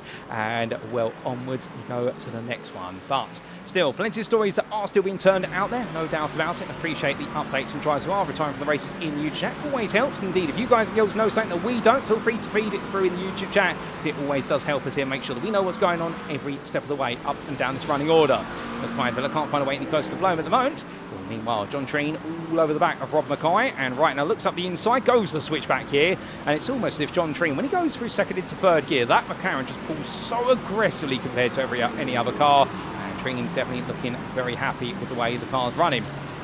But as he rolls his way through, right now Michael Leclerc and Denny Ploger a bit further behind, and Ploger's still trying to get himself back into this race after what was that altercation. Speaking of which, in terms of what happened to Denny Ploger, here's a quick replay as we take a look back at that three-way moment between Joshua Downing Ploger and, of course, Steve Rubino. So this was the pandemonium as they made the way out of NASCAR bend in towards left hook. Ploger versus Downing, but then Steve Rubino gets very close and under braking. I think there may have been a bit of contact. We get the on-board now from Rubino's car as he made his way through. And when you see their Ploger out of sorts, as they went back on the move, let's listen in. It's very hard to tell. That may be netcode contact, to be fair, but in the end, Steve Rubino literally parting the seas of the two McLarens there, and we'll get it on through, but that's definitely a difficult one, and that will be a tough one for the stewards to call should it go to them. But with that, we come back to live racing, and as we do, we've had Scott Koshich towed to the pit lane due to an incident, and we've also had an incident for Josh Holmes and Gavin Corby, as we understand it. But right now, these two are in side by side here and make the way on through, and as they do, well, it is going to be Mark de Vries with James Haworth, and these two absolutely right now not pack it off, although is it going to be the SimRacing team Lowlands drivers yet to fight Haworth this season? And this is interesting. These two have not actually fought each other. If my memory serves me correctly, they've never shared the same bit of tarmac side by side. They've been on the same grid, they've been in the same class, but they've never had a battle, and it's the first time in the SimRacing International Thursday GT3 Championship career where they're going to get the measure of each other, and de Vries at the moment is getting the upper hand. He's the defender, Haworth is the attacker as they make the way up towards the S's right now. We know that Haworth's got more pace in the car based on his qualifying points and what we've seen lap time so far, but he's had those difficulties out on circuit. Whereas Mark de Vries, by comparison, started in 7th place. has really put too much of a foot wrong, and Haworth looks at the inside. That's not going to work. And we do see there, that was Clyde Vella taking a rallycross approach down South Bend. And, well, he went a bit wide, but kept it together. And chasing after Menno Bloem, and that's that dirty air at South Bend, and the amount of downforce the drivers are going to be running. And car setup's an interesting one at VIR. This is a high downforce circuit, but you will find there will be some teams who try to run medium downforce in the car to maximise the straight line speed on the 2 long straights. But, of course, that comes with a cost. You're not as quick through the corners unless you can make some other tweaks to the car, particularly with the anti-roll bars and also the ride height to try and offset the lack of downforce. But right now, it's definitely an interesting offset here as well. And is there going to be an early pit stop on the cards for a few of these Premier drivers who find themselves locked into battles, or will we see them all try to outsmart each other by going the longest and save the fuel? Well, whilst they're trying to figure out what is strategy and battle him, meanwhile, you don't need to figure this out. This is Suresh and Paul Mayer having a good little battle. The first time these two have gone side by side today, as they make the way down the back straight. They catch up to the back of Max Dean as well. But Suresh here now building up the speed, goes up the inside of 1, goes up the inside of 2. Does he get it stopped? Oh, and he does, but meanwhile, something's gone very wrong there. That's Jack Giles, and I think Gavin Corby having a bit of a conversation. But either way, Going Suresh makes his way through. They're smooth moving Max Dean and Paul Mayer. And, well, I think even Paul Mayer's going to look at that one afterwards and think that was incredible, and that was definitely something. But into the pit lane, here's something. Denny Ploger comes in, at the time running 6th place in the club class. This is for an undercut. It has got to be. And John Treen as well. They're both in early. This is to try and get them clear track and go on the attack. But is it going to work out here? 3.27 miles at a circuit, 50 cars. Currently we do have about 45 running. You do the mathematics. That is barely what is 0.05 of a mile available to each car out there. And right now, Peter Armstrong for Ghost Borgia Motorsport will definitely be one of those drivers who the hitters are at risk of coming out behind as he goes on the attack there versus Andy Chell. Gianluca Rospo's just in front. Rospo and Chell still fight each other furiously, and Armstrong would like a way through if he can. And the 245 driver right now, one of our younger drivers on the grid as I understand it. But right now battling with one of the older drivers, Andy Chell, of course, celebrating his birthday early this week, although it escapes me how old he has turned. But right now had a great birthday from what I understand it, and well, it wouldn't quite be a birthday week without a bit of racing in his Aston Martin V8 Vantage GT3 Evo. Right now trying to hold off Peter Armstrong for a good result. As we do say hello to 49 C5B, this is almost halfway already, and indeed time is flying by right now as all drivers have been keeping their heads down. So we also say hello there to the original Gavler, who says that someone called Gavin, I'm sure he's heard it before in relation to the Gavin and Stacey reference we did make earlier on. As meanwhile we do see, oh, what's this? Petter Florian and Mikhail Salcudi, and surely not. That is 3 in a row that's gone horrendously wrong for Sal. In fact, 4 in a row that's gone wrong for Salcudi right now. The man cannot get a break. And well, for Salcuni it's all gone wrong. Petter Florian gets a move on, getting himself up to speed, but not about losing out to James Fraser. And well, what exactly has happened there? We've got 2 big incidents to talk about. Firstly, I think we've got the incident of what was Gavin Corby and Jack Giles. We get that. Here's the replay. And this was the pair making the way down. Now, as Gavin Corby did so, I think he was letting drivers go, being a lap down already. And Jack Giles went to turn in and swiped across the front of Corby's car there. And I think Giles thought he was clear of Corby when he wasn't. And Corby was going quite slowly there. And, well, that's what worked out wrongly for both. And I think that's going to be treated as a racing incident there, because both drivers, there's not much else they could have done in that situation. Corby could have slammed on the brakes in theory, but I think he was expecting the pace he was going that Giles would have cleared him. So that happened between them, and then we had this between Mikhail Salcuni and I do believe Petter Florian. And well, it was Florian who had already gone round. That was also Simon Hunt who had gone round, and Salcuni being collected there by the wayward machine of Petter Florian. So you have to go back a bit earlier than that to find out what happened. Here's an earlier replay. This was caught on one of our other cameras they made the way through, and the Czechia driver right now in this replay shot makes his way through the oak tree hairpin. The rear of the car lets go. Simon Hunt's too close to react, so he rolls the outside but gets clipped on the rear. And then, after all that, well, pandemonium ensued there. And, well, absolutely cat-like reflex there from John Ludbrook. Otherwise, he would have made it what would have been a quartet. But we come back to your live racing. And as we do, well, still more to come. We've had a couple more pit stops as well. Simon Hunt's been in, Marcus Clayton have been in, and Jelmer Bergsma have been in. And, well, in fact, Salcuni's in there at the moment after the tow. Clayton's been repaired and on his way out as well. I think he did have a bit of light damage to the car. And, well, still many a driver out there and carrying on as we get closer towards the halfway point. Let's go over to Suresh right now. As Paul Mayer still for close company. He's still fighting each other. Suresh found his way through that daring double move into roller coaster. And now they've cleared Max Dean. I think Paul Mayer's saying, well, what you can do, Govind, I can do too. So Govind's now got a new partner out there. If it wasn't Gianluca Rospo from Spa-Francorchamps, the two battled for pretty much the entirety of the race, well, at least to the end of the pit stops right now, it is going to be Paul Mayer and Govind Suresh who will be together. But whilst all this is happening, what's happening at the front of the field? There's, of course, a race leader out there who we haven't talked about, Liam Fraser from Moonshiners Racing Club Bootleggers. He's 11 seconds ahead of Eddie Fearbold. Liam Fraser is absolutely flying out there, and these two, they are the only drivers lapping in the 44s right now. Liam Fraser lost around a 44.8, Eddie Fearbold a 44.9. The delta between the two lap time wise was 0.04 of a second. And then you've got Barry Wenman running in third, a further 4 seconds behind. He can only manage mid to low 45s at best at the moment. So right now Fraser and Fearbold have definitely found a bit of magic that others have not. But of course there may be the question of fuel saving. We do have a black flag we should announce with regards to Petter Florian. That is for instant points. That is a drive-through penalty that's been awarded to him. He will have to serve within 3 laps of the lap it was awarded. Otherwise it will be upgraded to a disqualification, unless of course he makes it to the end of the race, and by the time the penalty will be served, and then it would be a post-race time penalty. And here, because it is a drive-through penalty, you would be looking at 45 seconds being added onto his race time. It's always better to do the drive-through on circuit than it is to take the post-race time penalty, because that's a fixed amount and it is slightly longer than it would be if you just did the penalty on circuit. And naturally it's because the iRacing shredding system does not allow drivers to try and manipulate the system. Not that Florian would try to, but that's why it's there as a bit of a longer time compared to the natural end-to-end pit time. As Barry Wenman goes up the inside there of a driver who's now putting a lap down, that's going to be none other than Pete Paver. Paver's going to find he's got a whole queue of Premier drivers queuing up behind him. James Haworth is not done with Dean Sheesby. He's going to use this as an opportunity to attack. Oh, there's no space! And as he comes into the corner there, Pete Paver's going to be elbowed the weld wide. And, well, unfortunately, there's racing driver rejoins there, almost losing his front bumper to a very fast and furious chasing Clyde Vella. But the S Racing 1 driver won't appreciate being elbowed out there, but I think James Haworth, in his impatience to go hunting after Dean Sheesby, perhaps realising the car was going to understeer there, but a bit too late, elbowing the 2-1-1 away. As they make their way onwards, a reminder of the blue flag rules initiated that we run here at SimRacing International. It's the responsibility of the lead lap driver to overtake the lap down driver. And the lap down driver is just to drive predictably and hold their race line. They're not expected to slam on the brakes or pull aside, and indeed therefore it's the responsibility on the fast driver to do the majority of the work. But right now, well, Steve Rubino's been pushing hard, but the majority of the work that now falls to him is a 3.5 second gap there to Michael Rhodes. So Rhodes has pulled the gap open in recent history. I think Rubino has had some traffic to deal with, plus also I think he has a couple of small mistakes. And the Hobo Racing driver right now finding that lead of the club class continues to escape his grasp. Meanwhile, Rob Mackay has been chased by Joshua Downing, and perhaps more importantly, actually shuts him.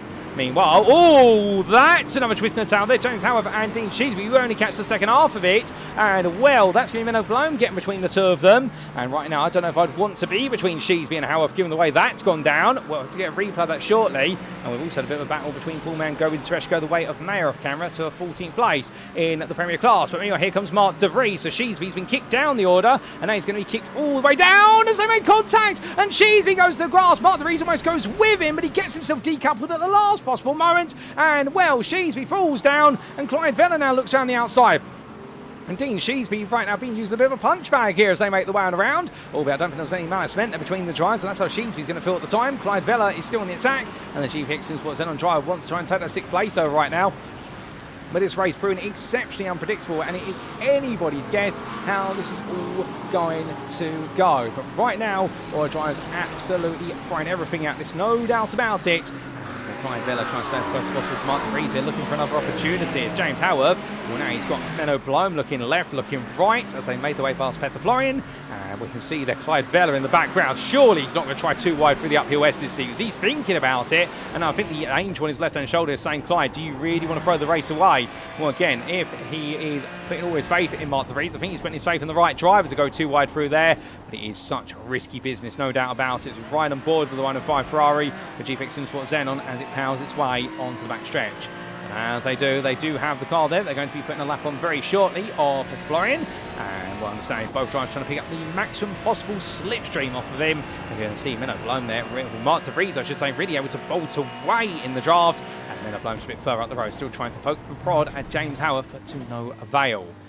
As Clyde Vella rolls his way down through the corners at the moment. A little bit twitchiness on the Ferrari there, which is to be expected as those rear tyres now are quite hot and also feeling quite worn. We're expecting no fuel to go in the cars here today in terms of strategy, and anybody who does change tyres is going to be losing a lot of time as Clyde Vella there loses his way and goes a bit too wide at the final corner. Gets away with it that time, but that will be an instant point being picked up. You can be certain of that. But with all that, the big question is, what exactly happened between Sheesby and none other than James Haworth. And here's the replay to explain, ladies and gentlemen, as we do make our way briefly back in time. And hold up a second, before we do, is that Steve Rubino? That is Rubino, and he's been into the pits, and it's been an extended pit stop for Rubino, the Hobo Racing driver. We're going to have to try and find out what's happened there, as Michael Rhodes is in as well. We've got change of foot here in the club class, but let's find out what happened to Sheesby very quickly. So this was Sheesby making his way up the rise firstly. So this was on lap 17. And I suspect this is going to be a small error at South Bend that is going to help James Haworth get closer. Indeed, Sheesby takes way too much curb and it throws the car out. But then a lap later, this was Haworth versus Sheesby making the way down the back straight. Now Sheesby puts the car to the inside, then to the middle. Haworth gets the inside now into the kink. But around the outside, into the brakes they go. And I think Sheesby's tried to cut back in there a little bit too soon, and that's what's led to the contact. We only caught the tail end of it, but I think that'll be a deemed a racing incident there. Sheesby's just come across a bit too soon and clipped the rear of Haworth's car rather than the side of it. Indeed, Haworth had his line nailed on there. And, well, then we did, of course, have Sheesby getting into a bit of what was a conjoining, shall we say, with Mark De Vries as they made their way down the start-finish straight. And in the end, thank goodness this did not end up in tears. I think Sheesby tried to come across. De Vries couldn't quite make the car disappear. Sheesby in the end, well, coming off the worst as a result of it. But we head back to live racing. And as we do, well, there you can see Steve Rubino making his way around. And the answer to our question is, nope, he's just coming to the pit lane there to be serviced, but he has changed all 4 tyres on the car as we understand it. And if so, that is going to put Steve Rubino a long way down the order. In fact, it's going to put him so far back, I think that's going to be a question of how far he can climb back up into in the club class. And that's a mistaken, but right now his pit stop time was a minute. Well, given the fact the fuel stops was in 20 seconds, and it would be an extra, what would be... Oh, hold up a second. I think I've got a theory here, and I think Steve Rubino's been done for speed in the pit lane. That's the reason. It'll be a stop and hold then, and it would be 40 seconds he'd be held for. So I think Rubino's been called out by the pit limiter line. And, well, as Paul Mayer makes way through, Govan Suresh, meanwhile, is still finding himself under pressure from Max Dean, who wants to try and take back the place that he took from earlier on. And meanwhile, we can see there Paul Mayer trying to run away. Everywhere you look right now, there are battles, there's narrative, there is something for every driver out there right now still running as Michael Lecco into the pit lane. And, well, as for who's then leading in the club class with Sheesby having difficulty, well, Max Dean is in third in club right now. And the Gav Max Racing driver has yet to take a pit stop, to be fair to him, so therefore there is that fault. He's going to need to come in at some point. I think Hussein Sakadessa's just recovered his car. He's got it wrong coming out of the opening hairpin. Well, Max Dean's going to try and go around the outside there, but discovers there's no road to do it on. So Sakadessa does in the end take the place back off of him, but Sakadessa getting it wrong. And we're down to 15th place in the Premier Class. He goes to Scuderia GPX. I think a self-imposed mistake. But as that fault comes on, well, we're going to stay with the fault of Premiers for a little bit longer. As James Haworth having to continue to make his way back through the field. We see a rejoin there for Josh Holmes in the Mercedes, the Yorkshire team machine. But right now, James Haworth trying to break away from Menno Bloem, who he cannot drop, and Bloem is still attacking him non-stop after Haworth found his way through early on the lap down the start finish straight. But into the pits they both come. Their fuel tanks have gone as long as they possibly can. But we've been skipping the question, who's leading club at the moment? Well, it is Joshua Downing on circuit, but remember, Michael Rhodes pitted on lap 19, so Downing's going to go at least 2 laps longer. And is this overcut going to work? Actually, Shucksmith is only 7/10 behind as well. Don't count Shucksmith out of this battle for the win right now as they roll the way through these corners. And how much longer can the fuel tank go in these cars? Well, the Type 2 racing car's going to go another one, so is actually Shucksmith there behind. And Ron Mackay follows them.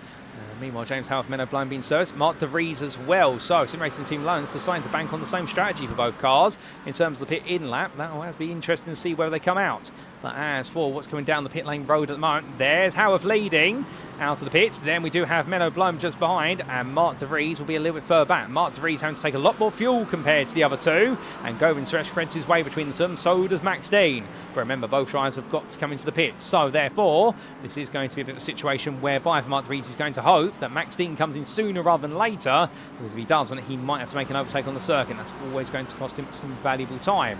As we do say hello to the official Quackmaster Motorsport account there, who's cheering on both Andy Chill and Simon Hunt. And, well, good evening to you, and I hope you're all doing well, Quatermass. And we do always love seeing the Quackmaster machines out there. Well, meanwhile, what's changing is that Denny Ploger, who did pit on lap 14, went for a huge undercutting strategy. He's now up into 6th place in club class. And all the drivers ahead of him, excluding Michael Rhodes, have yet to pit. So therefore, this is the man who is the effective strategic leader in club class. We believe for Dark Wing Racing, but right now Joshua Down and Ashley Shucksmith could, through their overcut strategies, have something to say about it. Although Rhodes, to be fair, since leaving the pit lane, hasn't really found too much traffic in front of him. This is working out well for the 206 driver, so perhaps the team have got it right at DWR, and perhaps actually Michael Rhodes right now might win this on strategy as much as he will through purely not making a mistake, which so many other drivers have made here today.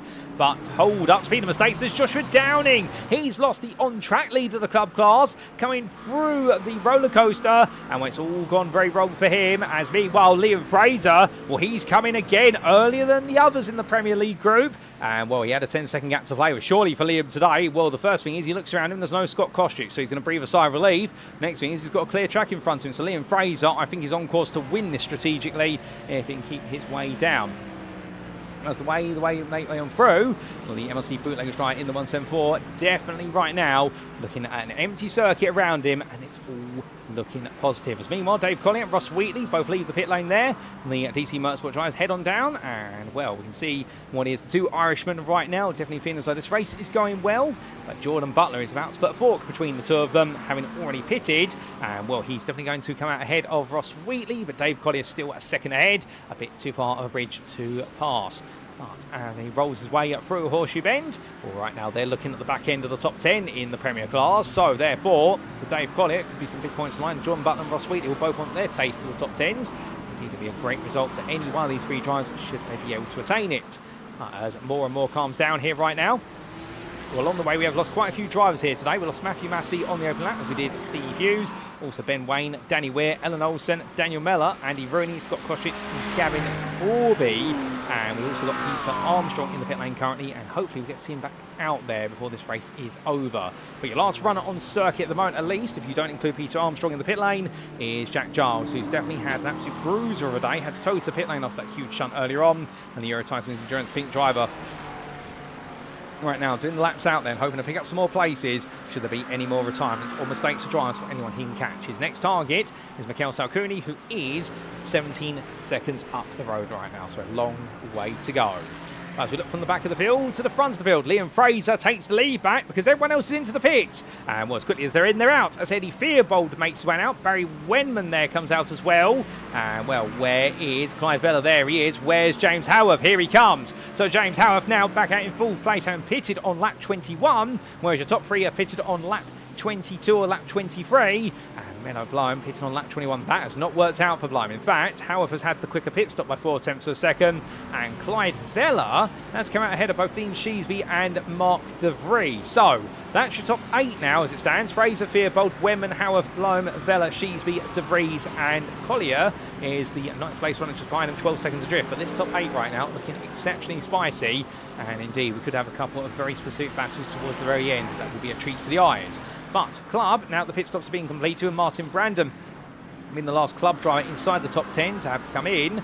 Well, Michael Rhodes is back out in the lead, and we show you the class standings, and you can see that Rhodes is 4 seconds clear of this man, Ashley Shucksmith, being passed by John Treen there, who makes his way on through, but that is for overall position only. And Shucksmith right now has emerged ahead of Joshua Downing, who had a huge moment of roller coaster just before he pitted.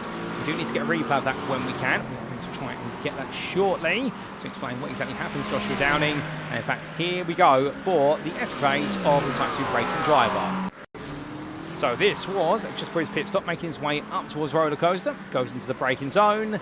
And as he did so, took a bit too much curb on entry. That unsettled the car, and in the end had to put the brakes firmly on, engage the ABS as well, and just went straight on there, Joshua Downing. Nothing more than that. Brought it back on safely, but a small mistake there, but big consequences. That's costing the best part of 6 seconds as we now return to your live racing. And as we do come back, well, there is a bit of a change there from Rob Mackay to Joshua Downing. So Downing's going to make his way past the Premier driver, who's trying to pick his way through, and now the club driver strikes back.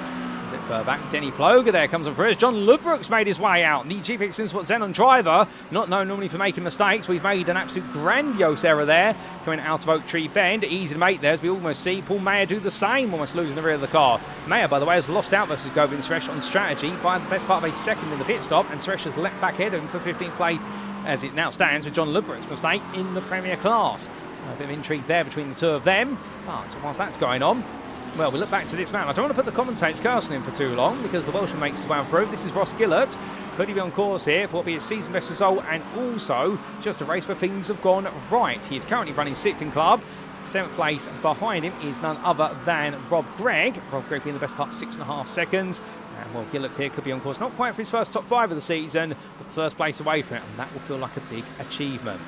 But we'll have to wait and see which way it goes for him. As meanwhile, Josh Holmes, the Team Yorkshire T driver, chasing after Martin Brandon, who was the very last of the club drivers to pit on lap 23. And Holmes right now would like to steal that place back if he can, as we ride on board the front bumper of the 221 Mercedes AMG Evo 2022 spec car. Well, going up towards turn number 1 for the 25th time. Well, right now, the gap is 4 attempts between the two of them. And we've still got just over a quarter of this race remaining. And well, it's anybody's wonder as to how this is all going to end. There could still be some mistakes to come from drivers, given the way that VIR does not pull punches. And we have seen that time and time again here today. Just Holmes there having a bit of an oversteer moment. And that just cost him the momentum to attack when it's none other than Martin Brandon. But riding the way off of the corners there. Well, meanwhile, just a bit up the road, that is Steve Rubino attacking James Fraser. Well, the Haworth racing driver, after coming in for that pit stop that turned into an extended pit stop, we do believe a speeding penalty in the pit lane. Well, now he's got all the hard work to do to carve his way through. As we ride on board here with Steve Rubino, making his way up through the SS sequence. And from right into left into right into left now. And with James Fraser just in front, but Rubino looking for an opportunity. He's got a lot more pace there as Fraser looking very tentative over the curb of South Bend. And we're now looking around the outside. Of course, he can get as close as he can, but the problem is that he's got to try and beat the machine that's running on moonshine, as it does sound the back of the car, and they now make the way up the back straight. But Rubino at this point in the draft that Porsche, unless they set that Porsche up for straight line speed, Rubino here should blast past with the toe as well, and will 5-litre V8 muscle roars its way past the screaming 6 cylinders of German efficiency, and Steve Rubino will efficiently pull his way back in front and now up into 11th place in club. His next target, Simon Hunt, 4 seconds up the road, but this has brought Martin Brandon and Josh Holmes right into the thick of the fight, and we'll expect them now to try and make an impression on it and try to find a way to get into the best of the rest spot if they can. All coming around. Meanwhile, Andy Schell and Jelmer Bergsma together. And well, we won't really talk too much about Jelmer Bergsma. One of the most colourful liveries on the grid, it must be said. And Lewis Homewood racing driver breaking tight to the inside there, turn 1. That'll be for overall position only. His target is Gianluca Rospo, who right now has 4 seconds up the road to him. A bit of work still to be done, perhaps. And meanwhile, off camera, Martin Brandon has just found his way past James Fraser as we see them in the rear of the picture. Now become the focus, but Brandon goes very wide there at Horseshoe, and well, suddenly that's going to be James Fraser coming through, and now Josh Holmes is going to try and go around the outside, but Martin Brandon says to him, no, one at a time, as he defends it well for Axis and Sport with SimWorks. But with the change that are going on between these drivers, well, meanwhile, we've had a bit of difficulty for one drive there. That was a lot too much curve, and I think that's a lap-down car in the form of Adam Waters, or about to be a lap-down to Clyde Vella. But Clyde Vella's had a bit of an off, and he's lost Mark De Vries to the tune of 6 seconds now. In fact, it's 7.5 seconds back to Dave Collier, and this is what happened to Clyde Vella only moments ago. So this was Vella at the time, finding himself in a bit of a battle with Dean Sheesby by the looks of things. And what exactly went wrong? Oh, goodness me, a bit of a touch there between the two of them going in towards roller coaster by the looks of things. And what went wrong there for Vella? This is what it looked like on board from Sheesby's perspective as they made their way down. And Sheesby here on the outside, squeezing his way in. And if there was a touch, it was the lightest of touches, but unfortunately at those speeds into a braking zone, the lightest of touches can have the biggest of consequences. And will Sheesby feel as though he was crowded there. Vella will feel as though he had the right to come through. And well, I think it's going to be 6 to 1 and half a dozen the other between the two drivers in terms of how they argue it. But as we do come back to the live racing, right now we're into the final quarter here, and VIR has definitely delivered. And right now, let's not forget about this man, Michael Lecco, and as the Czechia driver heads down the start-finish straight, we chases after Rob Gregg. And well, the game plan here is to try and take 7th place. And if so, he'll be on course for his best result of the season with Lecco. Rob Gregg, meanwhile, well, his best result has been a 5th place so far, so it wouldn't quite be his best, but he'd be close to it. Oh, as Lecco goes loose on the rear there, and well, as he tries to get the car turned around, he accidentally touched the grass there with the rear right tyre, and it goes sideways. And if that's not commentator's curse, I don't know what is. And I've noticed a few of you have said there's a lot of commentators' curse today. And for Michael Lecco, well, Michael, if you're watching this broadcast after the fact, I apologise profusely because I definitely have put the curse on you today. I don't know how I do it, and I don't want to keep doing it, to be fair, but such is life of being in the commentary booth. But meanwhile, as we nervously shuffle away from the LS Racing 2 driver, well, we do look to Barry Wenman here running in third at the moment, looking to try and make it back-to-back podiums and try to keep James Haworth and Menno Bloem at bay. And we also do say hello in the YouTube chat there to Patrick. And, well, here cheering on was the Quackmass Motorsport team and giving the Quackmass Motorsport official account there, a bit of an update as what's happened to Simon Hunt. But we're not too far away from the fish, as we'll say hello to the Verano Esports official account there in the YouTube chat. Good to see you all tuning in. And in terms of the distance that is remaining in this one, well, 11 minutes still to go. And, well, right now, it seems like this is going to be one of those races whereby everybody's just got to keep their head down a little bit longer and get to that finish line. But it's not easy here at VIR, no doubt about it. Indeed, one small lapse of concentration, particularly now the tyres are going to be feeling their wear, and suddenly, well, you could find a great result goes wanting. But meanwhile, John Ludbrook makes his way past their go-in Suresh. I think Suresh not really having the pace to fight him as they made the way out of Hog Pen onto their 20th turn on the circuit. Ludbrook now up into 15th place in the Premier class, but there's still a lot more places to be gained. Albeit the next one is Hussein Sarakadesla, his sister team driver from Scuderia GPX. And right now, the 108 driver here, definitely using, I believe, James Bostock's car today. As he rolls away between the corners, I think he'll feel safe there with that 5-second gap to Ludbrook. But then again, when he takes one small error, it could all change. But from then, we come back to Marcus Clayton. We already talked about him too much since was being those difficulties they had earlier on. And right now, the Verano Esports driver chased after James Fraser for 13th in the club class. And right on board the dashboard here of the 232 American car, as he comes in towards the left-hander turn number 3. But through NASCAR bend, Fraser definitely not looking too comfortable at the moment. I think he really has been muscled around the order a little bit, the 239 driver today. Although the same can be said for Marcus Clayton, given the way that today has played out. Although the flip side of the coin is that James Fraser has made his way from 19th of the club class to 13th of the class. He has gained places. You know, Clayton has lost a place compared to where he started in 13th. So, right now for Clayton, he just wants to get back to where he started. For Fraser, he wants to hold the points he's gaining. Who's going to have the better campaign out of this one as they come up through the S's? Well, Clayton there, you can see the confidence that Clayton has carried towards South Bend, able to carry the speed even in that dirty air. You know, James Fraser just does not look too happy with the way the car's flowing through there. Goes a bit deep on the braking as well into Oak Tree, but that's by design. But Clayton, again, concertina effect in mind, it does look as though Marcus Clayton right now has got an extra 5% up his sleeve here that he's able to throw at the situation.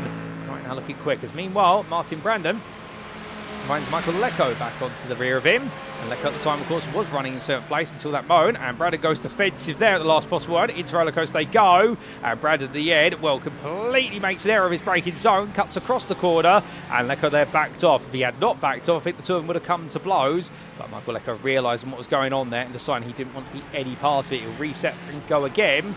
Of course, that means now James Fraser is only 1.2 seconds behind, bringing Marcus Clayton to the party with him. To go down towards another lap, we come back to the battle for 3rd overall and in Premier, Haworth, Wenman and Bloem. And in fact, well, Barry Wenman has been passed by James Haworth. And how did that happen? Here's the replay. So this was James Haworth pushing Barry Wenman along there, bump drafted him there. The two sister team drivers working together for a brief moment, and then James Haworth deciding, well, Barry, you're not going quick enough for me. I'm going to need to come through, and Wenman just tuck it back in. I suspect they would have been on radio to arrange that, but either way, James Haworth's got places to be, and he doesn't want Barry Wenman being in his way. But then we come back here because Barry Wenman is now going defensive versus Menno Bloem. And well, it looks so here. Right now, Wenman's going to have the unenviable task of keeping the smiling Dutchman behind him. And one can expect the 152 driver is going to be enjoying this battle. He would like to make his way past if possible. And well, as he comes in towards the left-hander of left hook, you can see the difference in braking. Bloem made to brake about 10 metres later, or at least 5 metres later. And well, that actually scaring him a little bit, catch him out. Barry Wenman in the end, braking so much earlier, and Bloem had to throw the car to the right to make sure he did not clip the rear of the Dexterous Motorsports Magenta McLaren. But that shows you the confidence that Bloem has here. Right now, that confidence perhaps has not been rewarded as much as he would have liked it to have been. But it was that attack into turn 1. He thought he got the lead, and then got the power down on cold tyres out of turn 1 on such a tight exit line. And the rear of the car said, nope, we're going around instead. We got it off the grass quite quickly. But since then, Menno Bloem has been fighting uphill rather than trying to make sure everyone is facing downhill from him, as he now makes his way up the rise towards roller coaster. But there's still a few laps left for him yet. He may still be able to salvage the podium out of this if he keeps pushing. But he does so. Well, meanwhile, Dean Sheesby and Mark De Vries, they're still separated by less than a second, although Sheesby seems to have got a hand on the situation. And Mark De Vries may be playing more of a watcher and waiter now. But further back, Jordan Butler Has found his way into 9th place ahead of Dave Collier overall and in the Premier Class. And right now the Spectre of Racing Dry in the 195. Definitely get the skates on here from Dave Collier, although Collier coming into a bit of an element of his own, and Ross Wheatley not too far behind. And you can see right now that for Ross, not quite on the pace of Collier perhaps, but being drawn closer to them, given that Collier can't find his way past Butler, who recently did make the overtake happen. But further down the order, we do have some change of foot. Adam Waters chasing after Eduardo Andino for 18th place in club. And right now, getting on a mission as the Team Nubis driver there, getting a bit closer. Andino making a bit of an error coming out of the final corner, though got it together just about. Adam Waters here, see if he can take home some further points before this race is all said and done. Into that braking zone turn when he goes, and Andino they're going very deep into the hairpin. In fact, so deep he's going to go off the road as our camera accidentally pans there to Josh Holmes for a brief moment. We apologise for that, and Eduardo Andino then runs wide, and Adam Waters makes his way on through as, well, he's now going to be dropping down to 19th place in class and 39th overall as Andino, and Josh Holmes right now completes top 40. He's not the last runner out there. Mikhail Salkuni is the last one in 41st, as we have lost Peter Armstrong for this race as well. As Gavin Corby, so from 51 starters, we're down to 41 runners, and well, hopefully we don't see too many more retirees. Not this close to the end of the race, nobody wants to retire right now, but of course it can always strike at a given moment. Ross Gillocks, by the way, making his way past Paul Mayer quite recently, so right now the privateer making another overall position, on course for his best overall finish of the season as well as class finish, and well, Max Dean perhaps a bit too far away, 12 seconds up the road, but Gillocks right now definitely on for a very solid result in the privateer machine as he rolls his way onto his 31st toward the circle, though the rear of that car is starting to look a little bit nervous. But right now, well, here's a move that will make anybody nervous, because that's Barry Wenman trying to make sure Menno Bloem can't come through as they go too wide there through roller coaster. We get the second half of the battle, and coming out to the hog pen right now with James Haworth now 2.5 seconds clear of them as they make the way onto the start finish straight. So Barry Wenman has really now been given the short straw here, trying to keep Bloem behind him. Here comes Menno Bloem up towards turn number 1. And we're not long left in this race, these drivers. We've only got 5 minutes to go. Menno Bloem looks up the inside there. Wenman takes his natural racing line, but goes deep. The dust on the left-hand side tires pulls him away for an ideal line. And now it's going to be too wide here as they make the way in towards that car bed. And Wenman there defending on the inside as much as he can. But Bloem's got the racing line, goes to the switchback.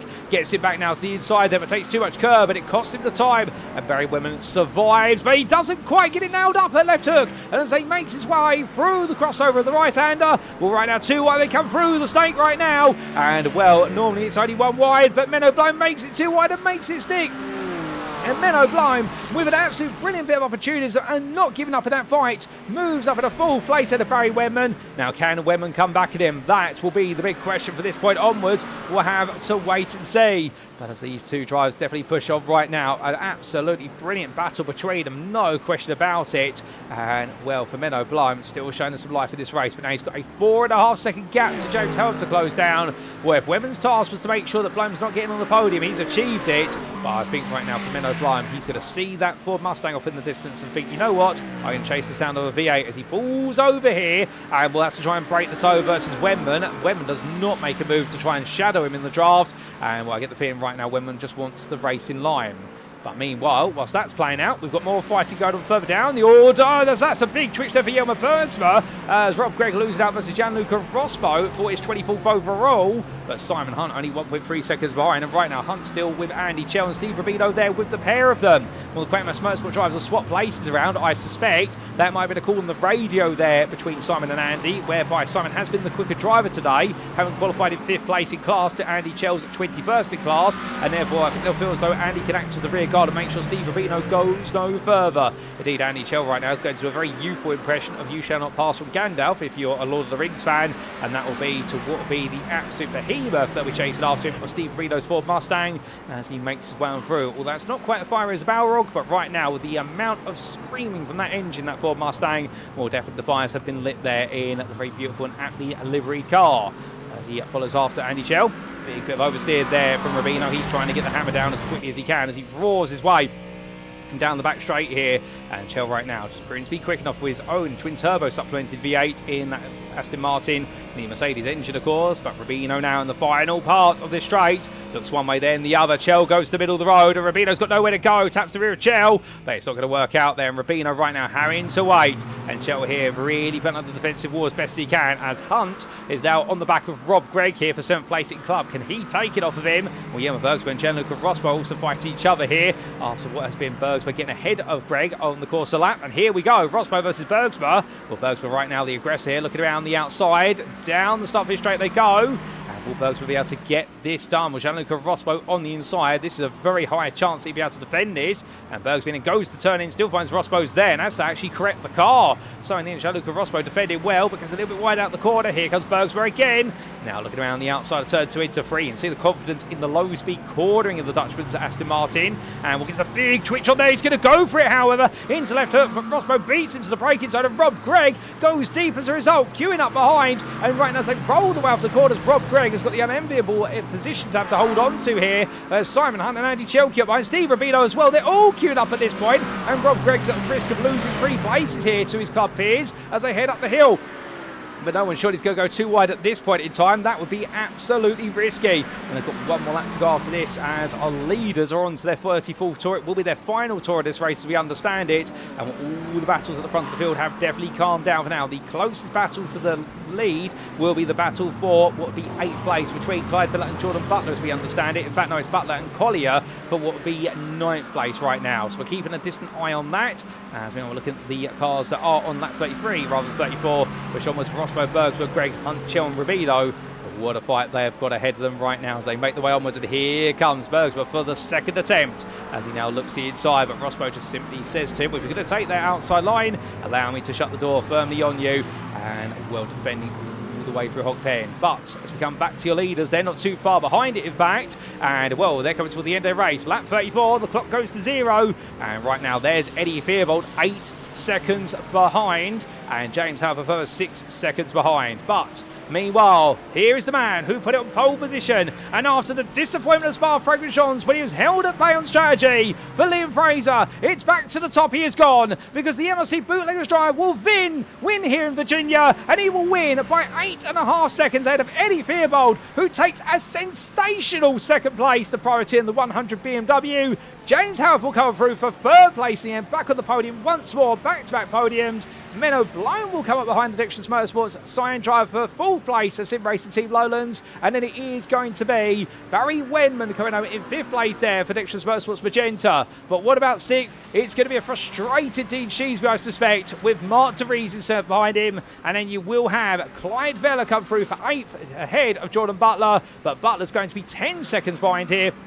And he will just hold Dave Collier, who will complete the top 10. Butler's happy with that performance. I can't blame him for that. That's a good haul of points for the Spectra Racing 195 driver. But what about the club winner? Well, behind Ross Wheatley, it is going to be Michael Rhodes, who takes his 2nd win of the season. And after what was a disaster at Spa, he's back on top form. And Ashley Sharksmith back on the podium for MLC Bootleggers, 2nd place in club, with John Treen and Rob Mackay separated him from Joshua Downing, and Joshua Downing comes on through there in 16th place. 3rd in the club class. Denny Bloger in the end, despite being muscled down the order, did take 4th in club with his best result of the season so far. Hussein in 2nd, Sal Cadessa, John LeBrook and Max Dean completing a top 20. Dean coming through in 20th place overall. What an effort for the Gav Max Racing driver. Govind Suresh comes across the line, and then here is going to be a very happy man. Internet trouble stopped him in rounds 1 and 2. Round number 3 was a disaster, and round number 4 here, well, the Welshman's going to be absolutely gritted from here to here. It's a 6th place for Ross Gillett, and there'll be Paul Mayer behind him with Jelmer Bergsma coming through ahead of Gianluca Rosberg. Rob Gregg then comes through in 26th place, ahead of Andy Chell, Steve Rubino and Simon Hunt. But the question is, and I can see many of you asking, what has happened there between the drivers? And well, some saying it's a tactical swap, but we're going to get a replay of what's happened there, ladies and gents, because everybody has finished the race, and well, let's just take a quick look back in time and see what exactly has gone down the final lap. Something tells me it might have been a bit of a thriller. So this was Simon Hunt in the middle of the road, going into turn 1, Andy Chell on the inside, Steve Rubino on the outside. Remember, they are caught in a 6-car train, but Simon Hunt in wide. Oh, goodness me! And Rubino on the inside tapping Andy Chell there. And I think Chell was trying to close the door. Rubino thought the door was open, so Chell got ahead after Hunt had to recover. And then under braking there, well, Simon Hunt saying to Chell, no, go for it. We need a breakaway for Rubino. So this is what it looked like from on board Steve Rubino's perspective as he came into the corner, and we're on the outside cutting back to the inside here, and well, went absolutely for it as he did so. Oh, goodness me. Did look as though Chell perhaps just came across a tiny bit there to Rubino's car, but that is literally millimetres, or literally a degree, 0.1 of a degree there in terms of how much he's come across with that. So I wouldn't blame Andy for that. I think Rubino's going to look at it afterwards. I think we're all fighting for the same space, but that was the onboard. And then we come back to the exterior pictures, and for this point onwards, where it was Andy Chell essentially leading Hunt along. But when did Chell perhaps give the place back then to Simon Hunt? Well, it was. They made the way towards the end of the race. Or did he? No, in fact, he didn't, because it was Andy Chell ahead of Steve Rubino, ahead of Simon Hunt. So how did Rubino get ahead of Hunt is the question. Well, here's the final story the final chapter in that story, and it was down the back straight at this point. Simon will be saying to Andy, just go, Andy, don't worry about me, I'll do what I can. And well, Steve Rubino here blasted his way out past down the straight. A little bit of contact between the two of them as well. And well, Steve Rubino absolutely storming on through there, but will be frustrated, of course, after leading this race, losing lead early on, and in the end, not even quite seeing the top 5, let alone a podium. That's how Rubino made the move right at the end. But with that, ladies and gentlemen, we make our way back to your live circuit side pictures, and let's take you through those race results subject to any stewards' inquiries. We do see a bit of celebrating there being done by some drivers, but we've got some results to walk you through, and here they are as they come up on screen. And as always, we start with our overall finishing positions. And for round number 4 at VIR for Split Bs, Season 13, Thursday GT3 Championship, brought to you by SimRacing International on iRacing, Liam Fraser back on top for MLC Bootleggers. And what a performance day, taking pole position by a staggering 3.7 tenths, and they're not dropping a beat over the race distance. Eddie Theobald taking second place, his first podium of the season, if I'm not mistaken, and indeed that first podium, well, here today, really putting out all the stops to Privateer, and James Haworth back-to-back podiums to the Dexterous Motorsport Cyan driver, and well, having to dig deep to try and take that third place. Menno Bloem for SimRacing Team Lowlands, after almost taking the lead at the start of the race, losing out and having to recover his way, not quite to the podium today, but 4th. Ahead of Barry Wenman for Dexterous Motorsports Magenta, and with Barry Wenman a bit of a frustrating end when it was the chance for what could have been potentially a podium, but his podium streak will have to be on pause for now, and he's only had 1 podium so far. Dean Sheesby taking 6th there for MRC Rebels in a race day as well, where he feels as though he was elbowed out by several drivers around him, with Mark De Vries there 7th there for SimRacing Team Loans, losing out compared to his teammate Bloem, but still some solid points for the team on the board. Clyde Vella 8th place there for GPX Supersport Xenon, not quite the race he had at Spa, and he'd having to settle for really what was second best in most regards, with Jordan Butler just outrunning Dave Collier to the finish, and the pair from Spectre Race and DC Motorsport completing your top 10. It was Collier's teammate Ross Wheatley who was best the rest in length, ahead of Michael Rhodes, your club winner, and indeed taking his second win of the season. And will the Darkwing Racing driver be absolutely ecstatic about that, given the fact now that is going to earmark will be 3 podiums in 4 rounds. Ashley Shucksmith made his way back onto the podium as well for MRC Bootleggers, and in the McDonald's machine did not make a mistake. And indeed, it was the mistake of Joshua Downing that cost him the chance of second place and saw the Type 2 racing driver finish 16th overall and 3rd on the club podium. But between the two of them, John Treen and Rob Mackay. Then in 17th, it was Denny Ploger, at 1 point a lead in the club class, but unfortunately a bit of contact, it would seem, or netco contact with Steve Rubino, seeing him relegated down the order, but did well to come back to 4th in club and 17th overall. And it was Hussein Sarah Cadessa, John Lebrook and Max Dean who completed the top 20. Outside the top 20, 21st, it was Govind Suresh having another battlefield race for Chaps Motorsport, but this time finding company and Paul Mayer, the two separated there by Ross Gillett, having his best result of the season so far. Yelmer Bergsma took 24th ahead of Gianluca Rospo by a second in the end, if that, in their brilliant final lap fight. And then Rob Gregg, Andy Chell, Steve Rubino, Simon Hunt and Martin Brandon completing the top 30, with Greg, Chell, Rubino and Hunt having that 4-way scrap for 26th place. 31st, Marcus Clayton for Rhino Esport. He was the second lap down drives behind Brandon, and a lap down thing continued for James Fraser, Pete Paver, Michael Lecco, Jack Giles, Adam Waters, Petter Florian, Eduardo Andino, Christopher Petty and Josh Holmes, with all those drivers having mistakes and incidents midway through that cost them the chances of some big points today. And outside the top 40, we did see in 41st, Mikhail Salkuni 2 laps down, your last finish of the race for Verano Esports, and it was your retirement. So Peter Armstrong, Gavin Corby, Scott Kostrich, Andy Rooney, Daniel Miller, Danny Weir, Ellen Olsen, Ben Wayne, Steve Hughes and Matthew Massey. But then coming to the individual class finishing positions, because this is where the points are made and paid. And as we can see, starting with Premier, Liam Fraser, your winner today, and what a huge result for him, no doubt about it. And a result that is his second win of the season, and we'll see him extend his championship lead. Behind, Eddie Theobald there, the prior team missing out versus the MLC Bootleggers drive, but interestingly, did match Fraser for pace in the second stint of the race. So therefore, there's always the question, if Theobald had qualified better, could he have challenged for the win today? Well, that's always something we'll never know, but it will give us some intrigue going to Road America.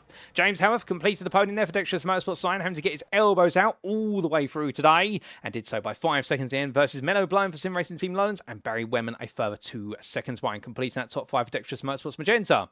Dean Sheesby slipped to 6th, and that's where he would finish, ahead of Mark De Vries, and then we did see Clyde Vella, Jordan Butler and Dave Collier completing a Premier top 10, with Collier's teammate from DC Motorsport, Ross Wheatley, best to rest in 11th place, just ahead of John Treen by the best part of 10 seconds. And oh, how a changeable day it has been for John Treen today. So much pace to be on the podium, but mistakes cost him a chance there, and seen him fish just outside the top 10 for Axis and Sport Sim Coach.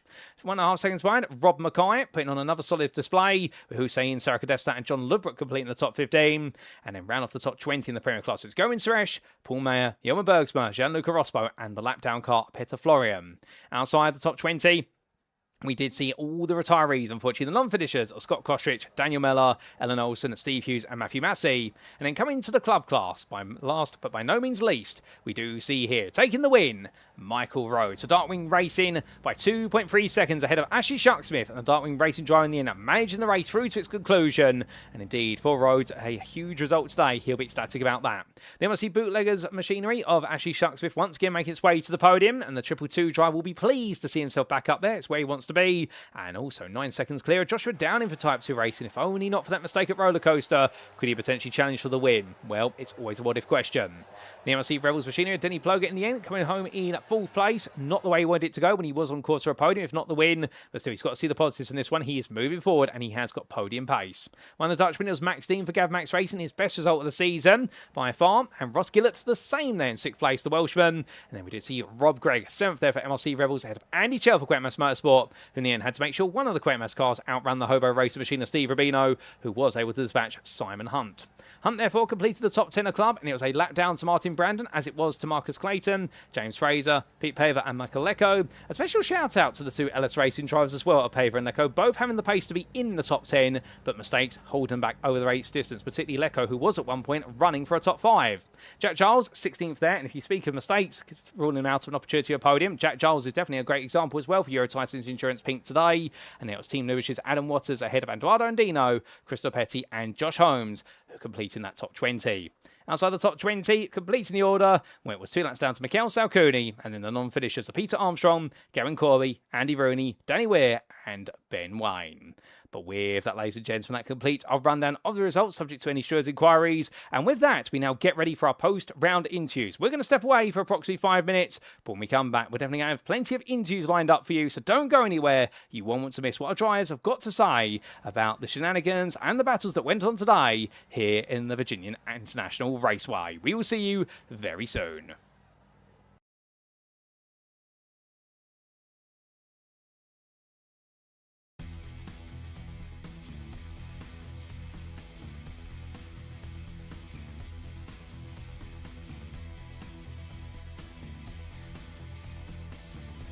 And it's lights out and away we go for our season opener as Sardpie gets a good start, but look alongside him and you'll see there Milton Tomlinson Dennis immediately go on the attack into the braking zone. 1 drive into the grass already, that's Mikey Story, but 3 wide they come into the opening corner. That's a bold move there. William Humphrey makes the place as they make the way through in towards turn number 2. I think the Altitude 3M Esports driver here might just be fancying his chances once again as they come into the braking zone now for turn number 1, and as they make the way from right into left, well, Hayden Miller here side by side with him. They'll go all the way through to turn number 3, and Saunders does take the place there. That's for overall position, not for pro position. Saunders is the pro leader, but he goes a bit deep there in 3 to the inside of 4 then. And Miller right now enjoying this. Saunders enjoying it. A little bit of rub and contact between the two of them, but nothing wrong with a bit of bump and grind between the two Fords, for the Ford and the Corvettes, the 2 Americans, I should say. And with those 2 Evo drivers in front of them, because they're realistically in a completely different race, they're just a barrier up towards the likes of Rubino and Wenman. Oh, there's Rubino going off the road, and here comes James Bostock, past 1, past 2. This is a great little move from James. Oh, and look behind him as well. Hardiak, up high, he decides to come back down low. But Denny Plurger has really lost a lot of ground here. He's lost 7 places since the start of this race in that green Porsche. But look at this, for the lead, Hammond wants it. He's gone back down the inside. He got off the brakes again to let the car down the inside of Rob Mackay. And you said Rob was going to be clinging on at the front. And now he's clinging on to second. Great move by Lewis Hammond. Really good committed stuff. And look, down the inside, Richard White. He wants a piece of this in the Porsche. He's got James Bostock.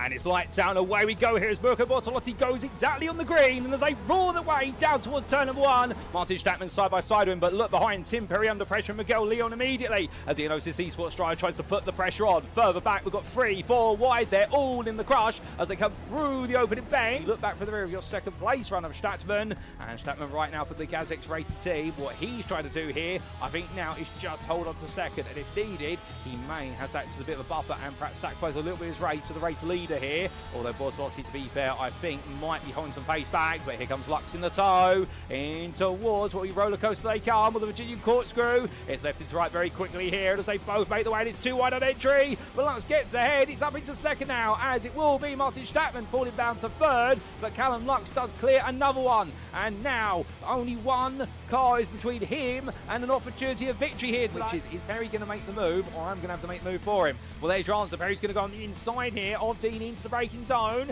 Edwards gets to watch it from the popcorn seat view. Perry there being too wide on exit. Dean's going to try and hang around the outside. Does Edwards think about going up the inside as well? He gets himself ready for it in case there's contact, but there's not. Perry there being fair. Dean tucks back in behind. Lovely move there from Tim Perry. And I think meanwhile Beardsworth will hope they don't get close up in time as Beardsworth's going to look up the inside. He goes all in, and it's from very far back. He gets it stopped, however, and Beardsworth there nails the move, but Tillerson's going to come back at him up the hill. Does he go in on the brakes here? This is bold to do it on the inside. No, he does not. And Brian Beardsworth at the end, he gets it wrong. He goes out wide at turn number 6. Tillerson's going to be too wide with him, but too wide they're going to turn 7. Tillerson goes to the switch back there. 9 is no way through, and in the end they come down towards turn number 8. Well, there Tillerson backs off. He lets Hutchinson go around the outside, but is it the right call?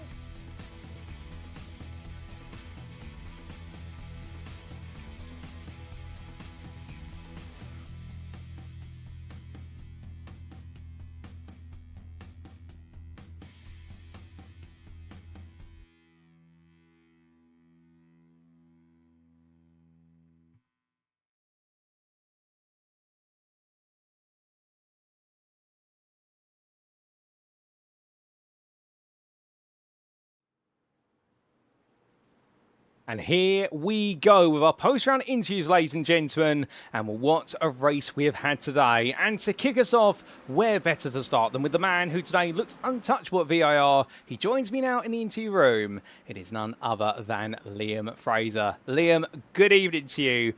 How was that? That was absolutely dominant. Pole position by almost 4 attempts and a runaway win. I mean, what's your secret? The secret was everybody else making it easy for me tonight, to be honest. Everything fell my way, everything. Everybody having their issues. Oh, goodness me, if everyone was having issues, to be fair, you were having no issues at all. I mean, that qualifying lap, pole position by 3.7 attempts ahead of what was a very fast pushing none other than, I do believe, James Haworth. I mean, we know the Ford Mustang is quick, but you made it look magical around here. Yeah, on my fastest lap, I picked a huge slipstream up out the chicane, I think it's called, into the all the way down that back straight. Massive slipstream. Perfectly tucked up behind John Treen. And then when I put that lap in, I had a few goes at trying to beat it and then just give up because I thought there's just no chance with that slipstream. Am I going to be able to beat that? Oh, fair play. So magical slipstream there, plus also the craft you put together. And let's talk then a little bit about the race start. Now, a good start for yourself, but it almost looked as though Menno Bloem was going to steal the lead off of you until he lost it coming out of turn number 1. I mean, from your perspective, that must have been a bit of a nervous opening corner. Oh, it was a huge relief. I went deep. He's underneath, and I'm thinking, it's okay. We got left-handers, but I'm not sure how aggressive he is at the start. I know he's quick. I don't know how quick he is at the start on the cold tyres. I know I'm okay, but I'm not excellent on the cold tyres. So when I saw him go around, I was very relieved. And then a little bit later on in the lap, but James Haworth went round behind me, right in the middle of the track, and just thought, right, apexes and exits. Away we go. Built a nice gap, settled right in. Saved tyres. Didn't manage to save a great deal of fuel, but managed to save the tyres. And just measured it all the way, to be honest. Just watching all the gaps and apexes and exits. And like I say, they all made it easy for me tonight, to be honest. Well, indeed. Whilst you were running away, everyone else was fighting each other and also making mistakes like you mentioned. But at the same time, well, this circuit is not easy at VIR. I mean, it looked a faultless performance from yourself. Did it feel that way?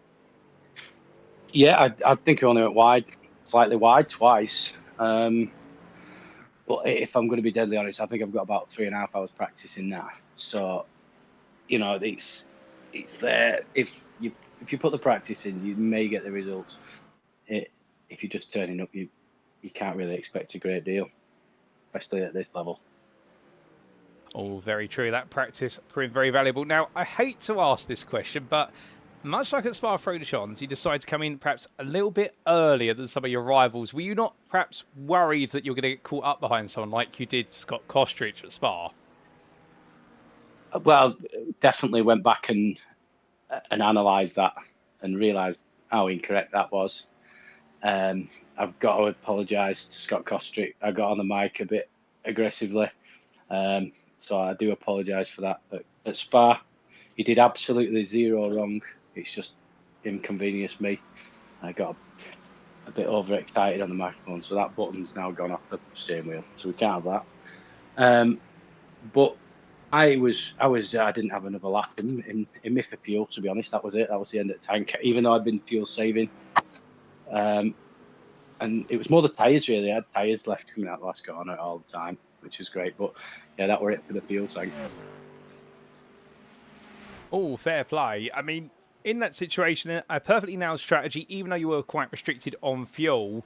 And it looked so all the way to the end. The only thing that would sort of stop you in a way or slow you down would be passing some traffic. So your second win on the board, you're leading the championship. You've extended your lead now. Your closest rival's having a difficult day.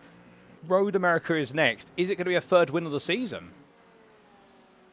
I don't like low downforce in this car, to be honest. I just don't like the low downforce. It just snaps and goes. So I'll be practicing again this weekend.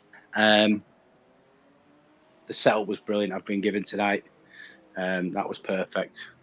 I knew I had good pace. I knew I'd be in the top 5. On the setup wise, but going forward, I'm happy to just keep on staying towards the top 5, staying out of trouble. Hopefully, I will have to miss Le Mans though. I'm on holiday for Le Mans, which is the extra points race, which is a bit of a shame. But I'm sure other people will have to miss one anyway, and there'll be a drop round, and hopefully that ends up my drop round. So, and somebody else's drop round, should I say, for that matter.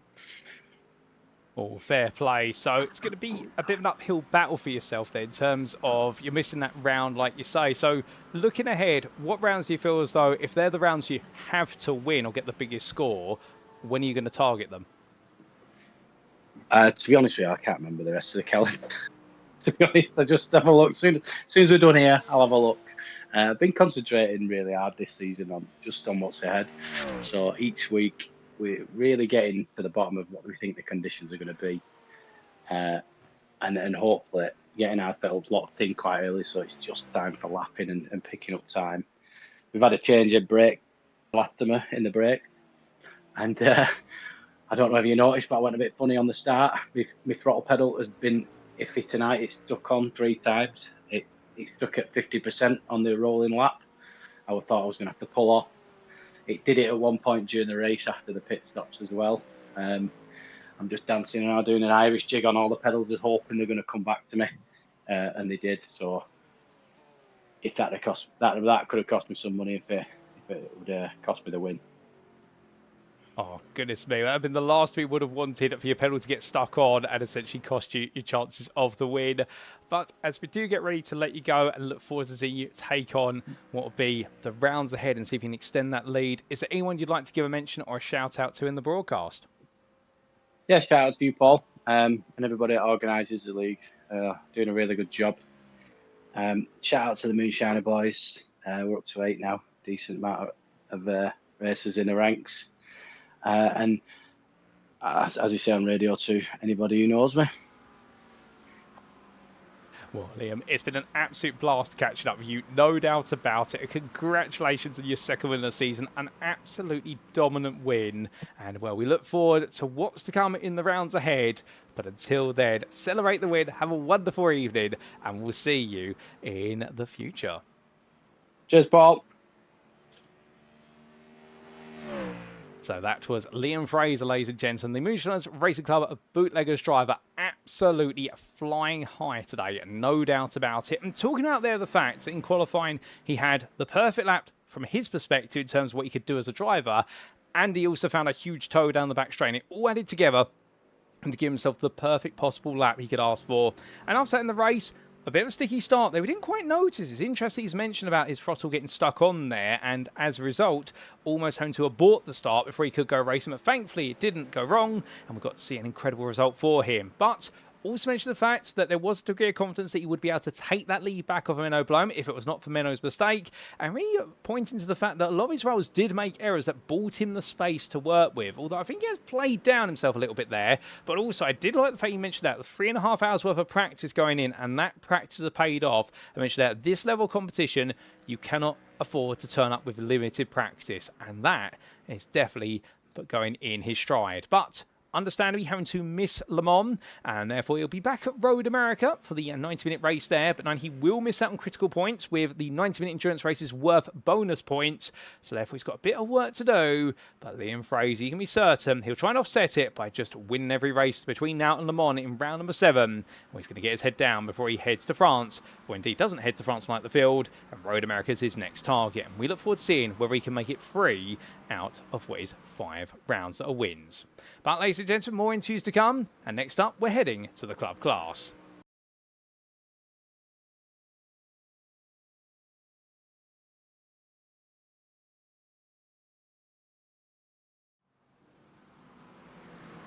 And so, ladies and gentlemen, it's my pleasure to have joining me now none other than the man who took victory in the club class day.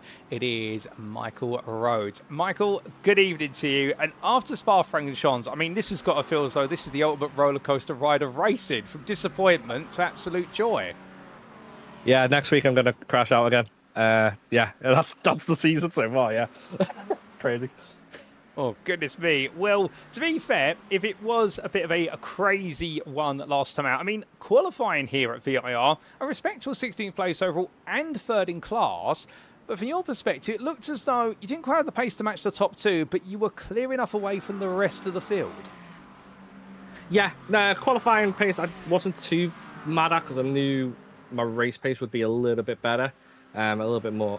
I've done a little bit more practice in the temps, so I knew race time wise I just had to keep it clean. So yeah, I wasn't too worried about qualifying, but to get P3 in it, I was very happy with. I think I could have maybe got close to Steve, but it was going very tough. He's a very quick driver. Oh, without a doubt. Steve really putting together a phenomenal lap there, and Denny Ploger being able to thread the needle between the two of you. But then when the race started, a relatively stable start for yourself, whereas everyone else was making places or losing them, you were staying in 3rd place, surrounded, Howard, by Premier drivers. It must have felt quite an odd sensation to think you can't see any club drivers around you, it's just Premiers left, right and centre. Yes, it was very Premier covering around me, which was fun. Again, trying to keep clean with them. I think I think there was one that was potentially with Ellen, but I've looked back at it and there was loads of space. I know she made a mistake going over the curb. But yeah, it just needs to keep it clean, and then I could hopefully chase down the guys in my class down, which I was obviously able to do a little bit with a little bit of luck with some of their incidents. So, but I'll take it. Now, off of the back of that, and well, we just heard from Liam Fraser saying that all his rivals were really making mistakes that enabled him to pull such a gap to win overall. A similar situation for yourself in a way, in the fact that we did see Steve Rubino get it a bit wrong, drop down the order early on. So Denny Ploger takes over lead. He ends up having a bit of an instant, and you're able to get clear of it all before it all kicks off behind. And, I mean, you must be thinking to yourself, so long as I don't put a foot wrong here, I'm going to win the race. That's exactly what I was thinking. Especially after last week with what happened, I was like, this is exactly what I needed. And I was able to do it, kept it clean. I think I had the one extra in the whole race. So, yeah, what I needed, got it, done, job done. Well, a job very nicely done from yourself. And along the way, of course, we did see you also have a bit of scrapping with the likes of, say, the DC Motorsport pair of Dave Collin and Ross Wheatley in the Premier class. But let's turn the scene around a little bit. Strategy-wise, we saw you coming on lap 19, coming in quite early compared to quite a few drivers. Was that a limitation on the fuel tank, or was it always your plan? It was.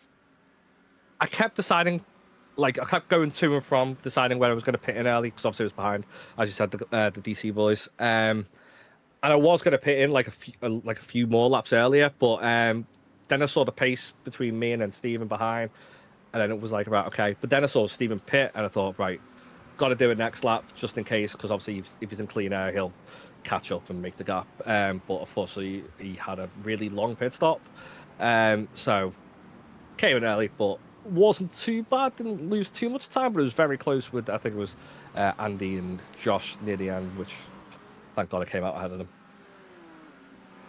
Well, indeed, a bit of fortune there to come ahead of them. But after the pit stops, what we did see as well was that Ashley Shucksmith did slowly start to reel you in little by little. Now, was this something that was in your control, or was it just Ashley having a spurt of pace in the last 10 minutes? No, Ashley definitely had some pace at the end. I kind of felt like I had it in control. I just was like, just keep it on the track and try and match his times as much as I could, and I was, thankfully, give or take here and there.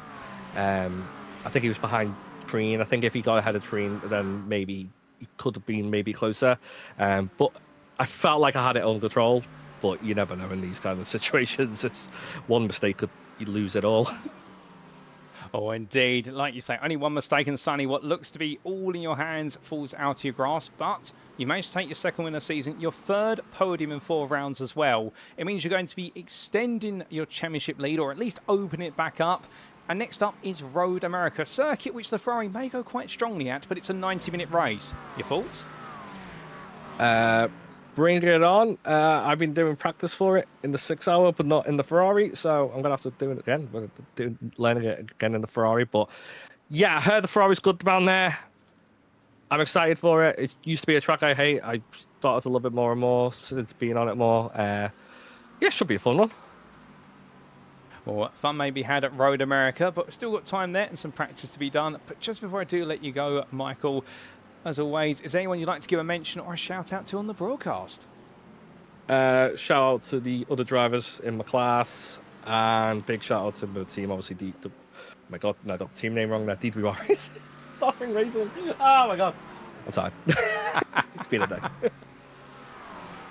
Oh, fair play. It's been a long day. It has been a long race as well. We'll leave it there, Michael. Congratulations on your second win of the season. Another podium, and we'll definitely try to take some control of this club championship. Whether you can do so at Road America, we'll have to see. But until then, have a lovely rest of your evening. Thank you, you too. So here and there from definitely a tired and exhausted Michael Rhodes, ladies and gentlemen. And what a very happy man at that as well, bringing home that great result. And talking out there as well in qualifying, not too worried about his qualifying performance. Happy with the lap. He knows a bit of time. He could have perhaps closed a bit of the gap to Steve Rubino and Denny Ploger along the way, but he wasn't worried for what was to come in the race. But the intrigue in the race, of course, being that it was a race of attrition where so many drivers were making mistakes. And, well, we took the words out of his mouth when he said the fact all I need to do was not make a mistake, and it seems like this would come to me. But admitting there as well the fact And strategy-wise, it was part of the plan. He was glad to jump ahead of a few club drivers who were coming up behind who had yet to pit, so have clear road, but was in control at the end versus Ashley Shucksmith, who was steadily closing on him, and we're just trying to manage that gap in the end. So for Michael Rhodes, he's definitely got the right balance at the moment as driving the club class, which he's got good pace, he's also got strategic smarts, and he's got consistency. But of course, there's a long way to go, and even he's mentioned there, Road America could be a different story. And so far, he has had this yo-yo effect, of course, of what was the win in round 2, a disaster at Spa, now a win here at VIR. So is it going to be a break in the trend, or will it be disaster at Road America?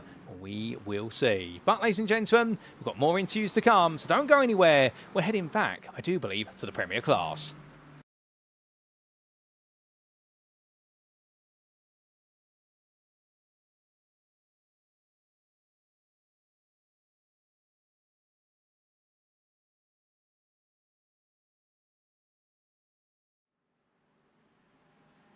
And so, ladies and gentlemen, it's now my pleasure to bring into the interview for the first time this season, and it's none other than Eddie Theobald, who joins me now in the interview room. Eddie, good evening to you. What a race from 5th to 2nd, and so much pace at your fingertips. I mean, that was incredible. How'd you do it? Hey mate, yeah, I was kind of just trying to survive. I was mainly saving fuel, and I was quite worried about the guys behind me, but they were all quite close together and battling. So I was kind of just safe in the middle where I was, and my pit stop was fine. I think VAR's quite difficult, so there's lots of places where you just spin and you didn't know you did, so you'll be careful. Now, off of the back of Spa-Francorchamps, I mean, you probably remember this as much as I do. Most of the race you spent behind John Treen, and at the end of the race, you just decided at Les Combes that you were going to glide around the outside him as if he was in a go-kart and you were in a Formula 1 car. And here today, it's almost as if you've turned up, qualifying was 5th place, and in the race, you've just stormed your way through to 2nd. I mean, is there something perhaps missing in qualifying that you're looking for? Because it seems though your race pace is out of this world compared to what you achieve in qualifying. Yeah, definitely. I'm honestly not sure what is wrong with my qualifying. I think I probably get in my head and just go a bit slower. Like I accelerate a bit later and things. So then in the race, like I just feel a lot more comfortable. I like being behind people and battling. So it's kind of where I thrive. Oh, fair play. It makes sense, to be fair. And just on those early laps, we saw you come storming through from 5th to 2nd place. Yes, Menno Bloem had his mistake that helped you gain 1 place, but I mean, you weren't pulling any punches when you're battling with the likes of James Haworth and company. I mean, the way you overtook them, I think you probably left them completely shocked. Yeah, I snuck past. I think I gave a tiny tap, and I think it scared Dean off and gave me a bit of room. So I just snuck past there and managed to keep the place on turn 1. So yeah, and then they started battling. So it's just safe going till the end. And off of the back of that, we did see as the race went on, initially Liam Fraser was opening a gap from you, but it seemed as though the longer it went, you started to match his pace. Were you a bit surprised by that, or were you sort of in the zone at that point thinking, I can probably catch him if there's enough time? Yeah, I think I was saving my tyres at the beginning once I got maybe 4 seconds ahead. So I was kind of confident that I had the tyres and I could pick up the pace a bit more. So I didn't know I was trying to push some more than at the beginning. All fair play. And strategy-wise, we saw you come in as late as possible on lap 23. Was that always part of the plan? Yeah, just saving fuel, lift and coast wherever I can. There's only, I think, 1 lap ahead in the end, but I think I got ahead of P3 a bit. I don't know. I didn't get ahead of Liam. Well, perhaps not able to take the win today, but definitely taking a 2nd place and a well-deserved one at that. Your first podiums on the board. Is this the start of a run of podiums, including at Road America next week? Yeah, I hope so. I quite like Road America, so I'm hoping I do quite well. It's a 90-minute race, so lots of time to make up for my bad qualifyings. So yeah, it'll be good. Well, we look forward to seeing whether you can perhaps get a little bit more on top on qualifying and deliver a huge result of Road America. But just before I do let you go, is there anyone you'd like to give a shout out or a thank you to on the broadcast? Yeah, thank you to my dad who was watching earlier, and obviously my girlfriend. She was watching too, cheering me on. So yeah, thanks to them. Well, they'll definitely appreciate the shout out. But with that, Eddie, thank you for joining me for an interview and congratulations on your maiden podium this season. We look forward to plenty more from yourself starting at Road America. Until then, have a lovely rest of your evening. Thank you, mate. Thank you very much. You too. So hearing there, ladies and gentlemen, from Eddie Theobald, the privateer today, who really did nail it in the race. And it's great to hear from him and get to hear his perspective on this one. And mention there the fact that he feels as though in the races, when he's got cars in front of him, he's just able to switch the pace. And some drivers are like that. We like to refer to that as what is essentially the carrot drivers. If you take the whole saying of carrot and the stick, the idea being the stick is where you've got the pressure behind you to excel. The carrot in front is where you are chasing the carrot to try and consume it. And well, the idea is that Eddie Theobald, as soon as he sees cars in front of him that he can chase after, it just helps him turn up the wick. Whereas in qualifying, perhaps not having that visible carrot as such is what holds him back a little bit. Something for him to work on, but goodness me, did he go all in. And as he mentioned there, definitely getting his elbows out and sneaking some moves in, particularly alongside Dean Sheesby, in order to make that work out. And well, in the end, coming home in second place, that first podium, and that confidence to chase Liam Fraser, although the gap was a bit too big to close down, but definitely matching the lap times there.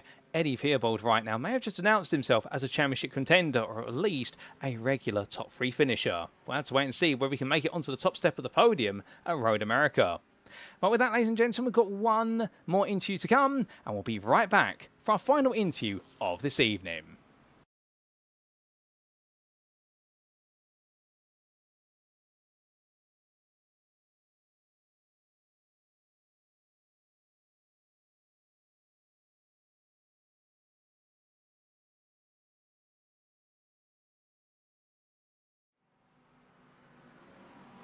And so, ladies and gentlemen, for our final interview, we balance things out by going from Premier to Club to Premier and back to Club. And joining me in the interview room is none other than Max Dean. Max, good evening to you. And I'm sorry that you pulled you away from the interview debrief room, but we've got to catch up with yourself because a season best result there in a 5th place. I mean, it looked magical when you crossed the line. You looked a very happy man in that Lamborghini. Yeah, treating that like a win almost. I think it's my best ever result, to be fair.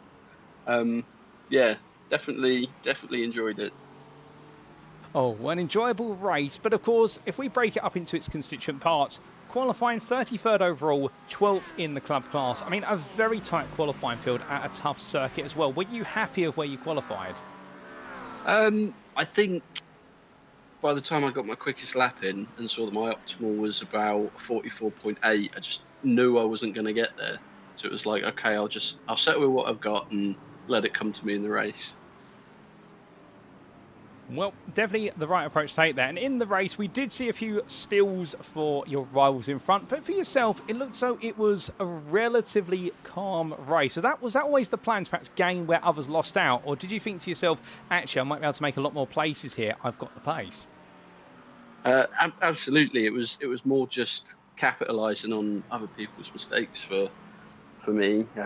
The setup I had on the Lambo was quite aggro, so very planted in the corners, but I had no top end. So when it comes to any of the straights, I was very much dead in the water. So really just relying on following people rather than challenging them into the corners. Well, definitely a smart way to go about it. And this Lamborghini, I mean, many like to refer to it as the car that is very nice until it's not, and then it'll suddenly come to bite you on the backside and send you spinning around. But you seem to have tamed it. What's your secret? I think it's got to be the aggressive setup to as much downforce as possible at the expense of the top end speed. Just gives you so much more confidence in the corners. Well, aggressive setup definitely working out for yourself. And strategy-wise today, we did see you try to go as long as possible, going 22 laps before coming into the pits to take on fuel. Was that always part of the game plan, or was that a bit of a strategy on the fly?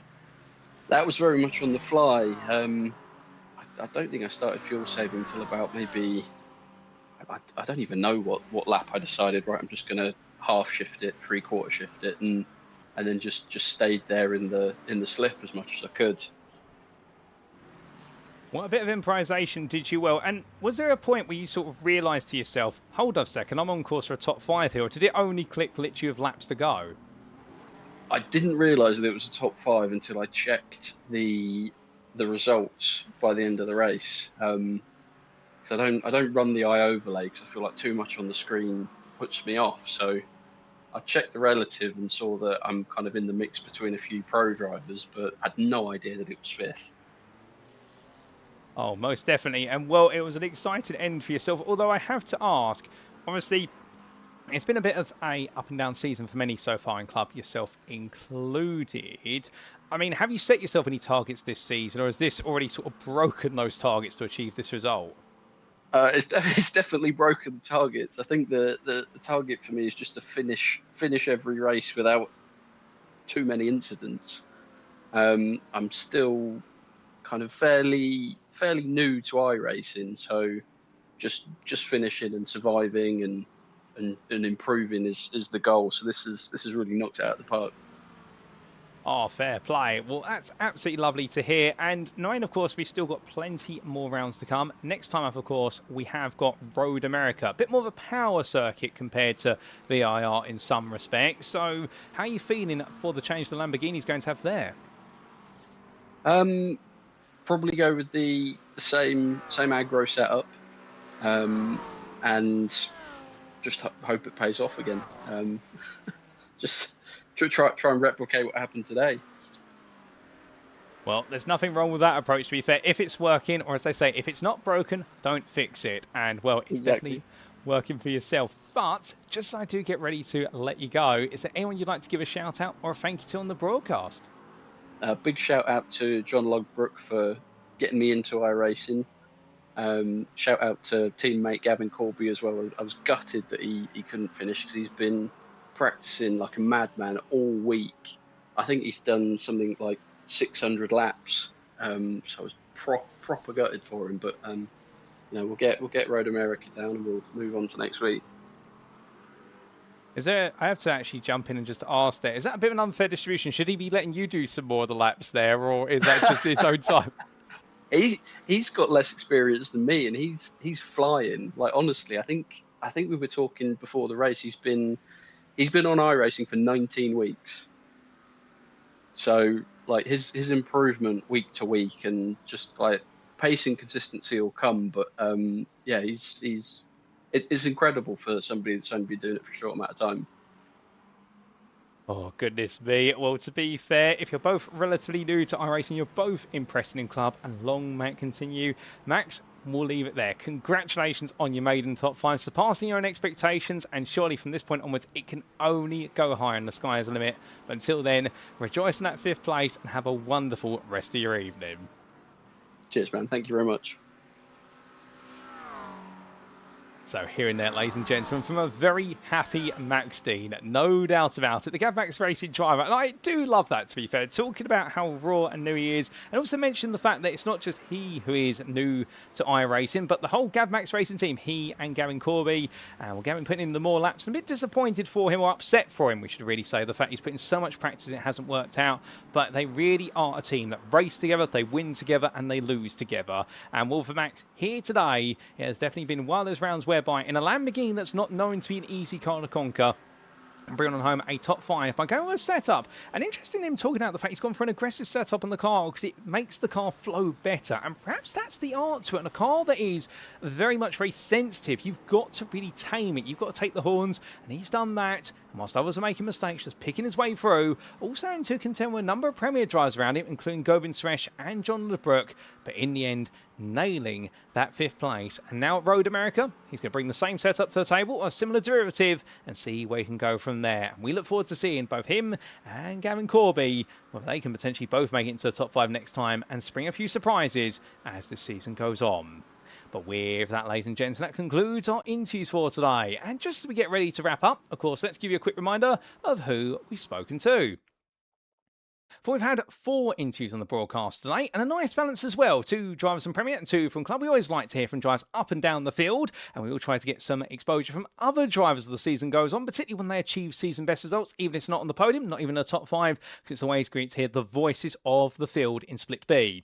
And Liam Fraser was the first voice we came to today, your winner. Of course, his story being one whereby he surprised everybody in qualifying with that monster pole lap, and in the end was surprised at everybody making mistakes, whilst he was allowed to run away at the very front to take his second Premier win of the season. Then we came to Michael Rhodes, the Darkwing racing driver who, after the dismay of Spa, made his way back to the top, but a similar story to Liam Fraser. Whilst he took the lead, everyone else was making mistakes in club or fighting quite viciously.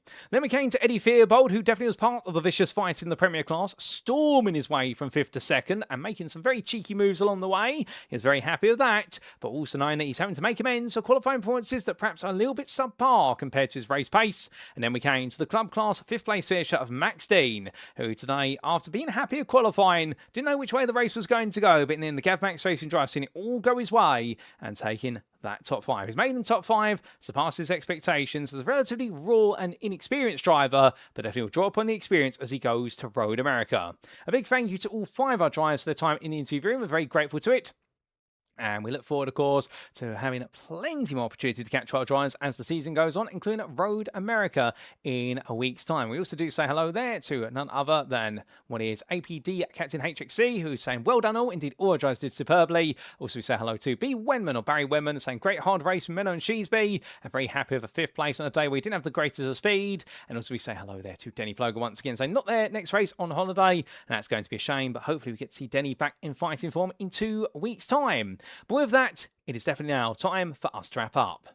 Thank you very much for watching, and if you've enjoyed today's show, and perhaps you're sat there right now itching to be on the grid with us at SimRacing International, and it's understandable why when you've seen such high caliber racing as of today, and indeed whether you're a rookie all the way through to an esports professional, there is a space for you at the SRI community. And how you get to join the community, just simply go to our official Discord, invite link at the bottom of the screen. You won't find a more friendly and welcoming place in the world of sim racing than SimRacing International. Well, the friendliest at least, I can promise you that. And in terms of the series we have available, well, of course, many of these series now waiting lists because they are underway in a full grid, including the Thursday evening GT3 Championship, which you've been tuning into today. We are 2 splits of A and B, and you've been tuning into Split B, the lower pace split, but at the same time as well, the no less competitive. On Friday evenings, coming back as of this Friday for its pre-season event ahead of Season 3 kicking off, and moving to every 2 weeks on Fridays, because we are going with a much more endurance-focused theme for Season 3. It is the Grand Touring Endurance of the GTE Championship, and indeed, we can't wait to get that underway. If you're more of a GT3 fan and want to stay with more modern cars compared to the older GT racing machines, and perhaps you're more of a Sunday driver, well, the good news is you're always welcome to get on the grid in the UK SimRacing Sunday Showdown. It's in its 19th instalment, and there'll be a space for you on the grid, no doubt about that. But if you're looking for something brand new and perhaps looking to go with the very best here at SimRacing International, well, due to get underway in a week's time with its pre-season event is the Motorsport UK Esports Approved Championship, all new and our biggest championship ever. It is the Transatlantic Trophy, with its first season being dedicated to GT3 and GT4 machinery from McLaren, and we've only got 1 team spot left. 58 out of our 60 slots have been taken up, and well, there's 1 spot left for 1 team. If you are a driver who wants to be on the grid for what is one of the toughest tests of racing ability in 60 and 90-minute races in McLaren machinery, do get in touch with us. There's 1 spot left, and you could be part of it, no doubt about it. And that racing is going to be Wednesday evenings every 2 weeks, with a pre-season event as of next Wednesday, that being Wednesday of the 29th of July. So not long away before we do get the biggest championship we've ever run at SimRacing International underway, and there's 1 spot left. You could be taking that spot. But if you're looking for something far more casual, perhaps you're just looking to dip your toes into league racing format, or just want friends to practice with, well, don't be afraid to join our practice league, which runs on 3 days each week, and it is free to join, run on Tuesdays, Wednesdays and Saturdays. Indeed, there's never been a better time to get on the grid here at SimRacing International. But we'd also like to take a moment then to say a big thank you to our series and league sponsors, who do include CarMate, Modern Technology, the GP2 Group, And also, I'd like to give a big shout out to Motorsport UK Esports division for recognising us as a recommended community here at SimRacing International. We're very grateful for that recognition, and long may it continue throughout 2026 and beyond. Speaking of beyond, well, we look to next time. And next time out, round number 5, we complete our American doubleheader by making our way to the US state of Wisconsin. And it will be at the picturesque Elkhart Lake circuit, the circuit that's withstood the test of time and not been changed in its extensive 70-year-plus history. It is Road America's 4.04-mile course that will welcome our drivers. A true power circuit, but not without its tricky corner sequences. And who exactly is going to come away with a 90-minute endurance race win there, the second of our endurance race rounds? Well, as we head there in the Premier class, with now 2 wins and a second place, Liam Fraser is looking to be the man to beat as an early favourite. However, there's a long way to go, and as he mentioned himself today, when his rivals are battling and making mistakes, he was allowed to run away, and therefore we could see a new name on top quicker than you know. But as to the club class, well, Michael Rhodes, there definitely seems to be a bit of a theme when it comes to getting things right, and well, for Michael Rhodes, definitely looking to be in a very happy place as he goes deeper and deeper into this season, but even he knows the risks of losing out, and well, I've confused his second and first place in the first 2 rounds with Liam Fraser's third and first place. I do apologise for that, but both our class leaders in the championships have had now 3 podiums, including 2 wins, and could we see Rhodes make it a third win, or will we see a new name move to the top and potentially take the fight to Michael Rhodes? Steve Rubino's name everyone's looking at, but didn't go well for him today, but can he bounce back on home soil? Well, for all that and more, in a week's time, you know what to do, ladies and gentlemen. Tune in on Thursday the 30th of July 2026 as we continue the story of Season 13 of the SimRacing International Thursday GT3 Championship, and of course the stories of both Split A and Split B. But until then, we have been SRI, and I've been your host and commentator Paul Walsh of Split B, and until next time, remember to stay safe, stay well, stay smiling, and most importantly, like our drivers, as always, remember to stay on track. Good night.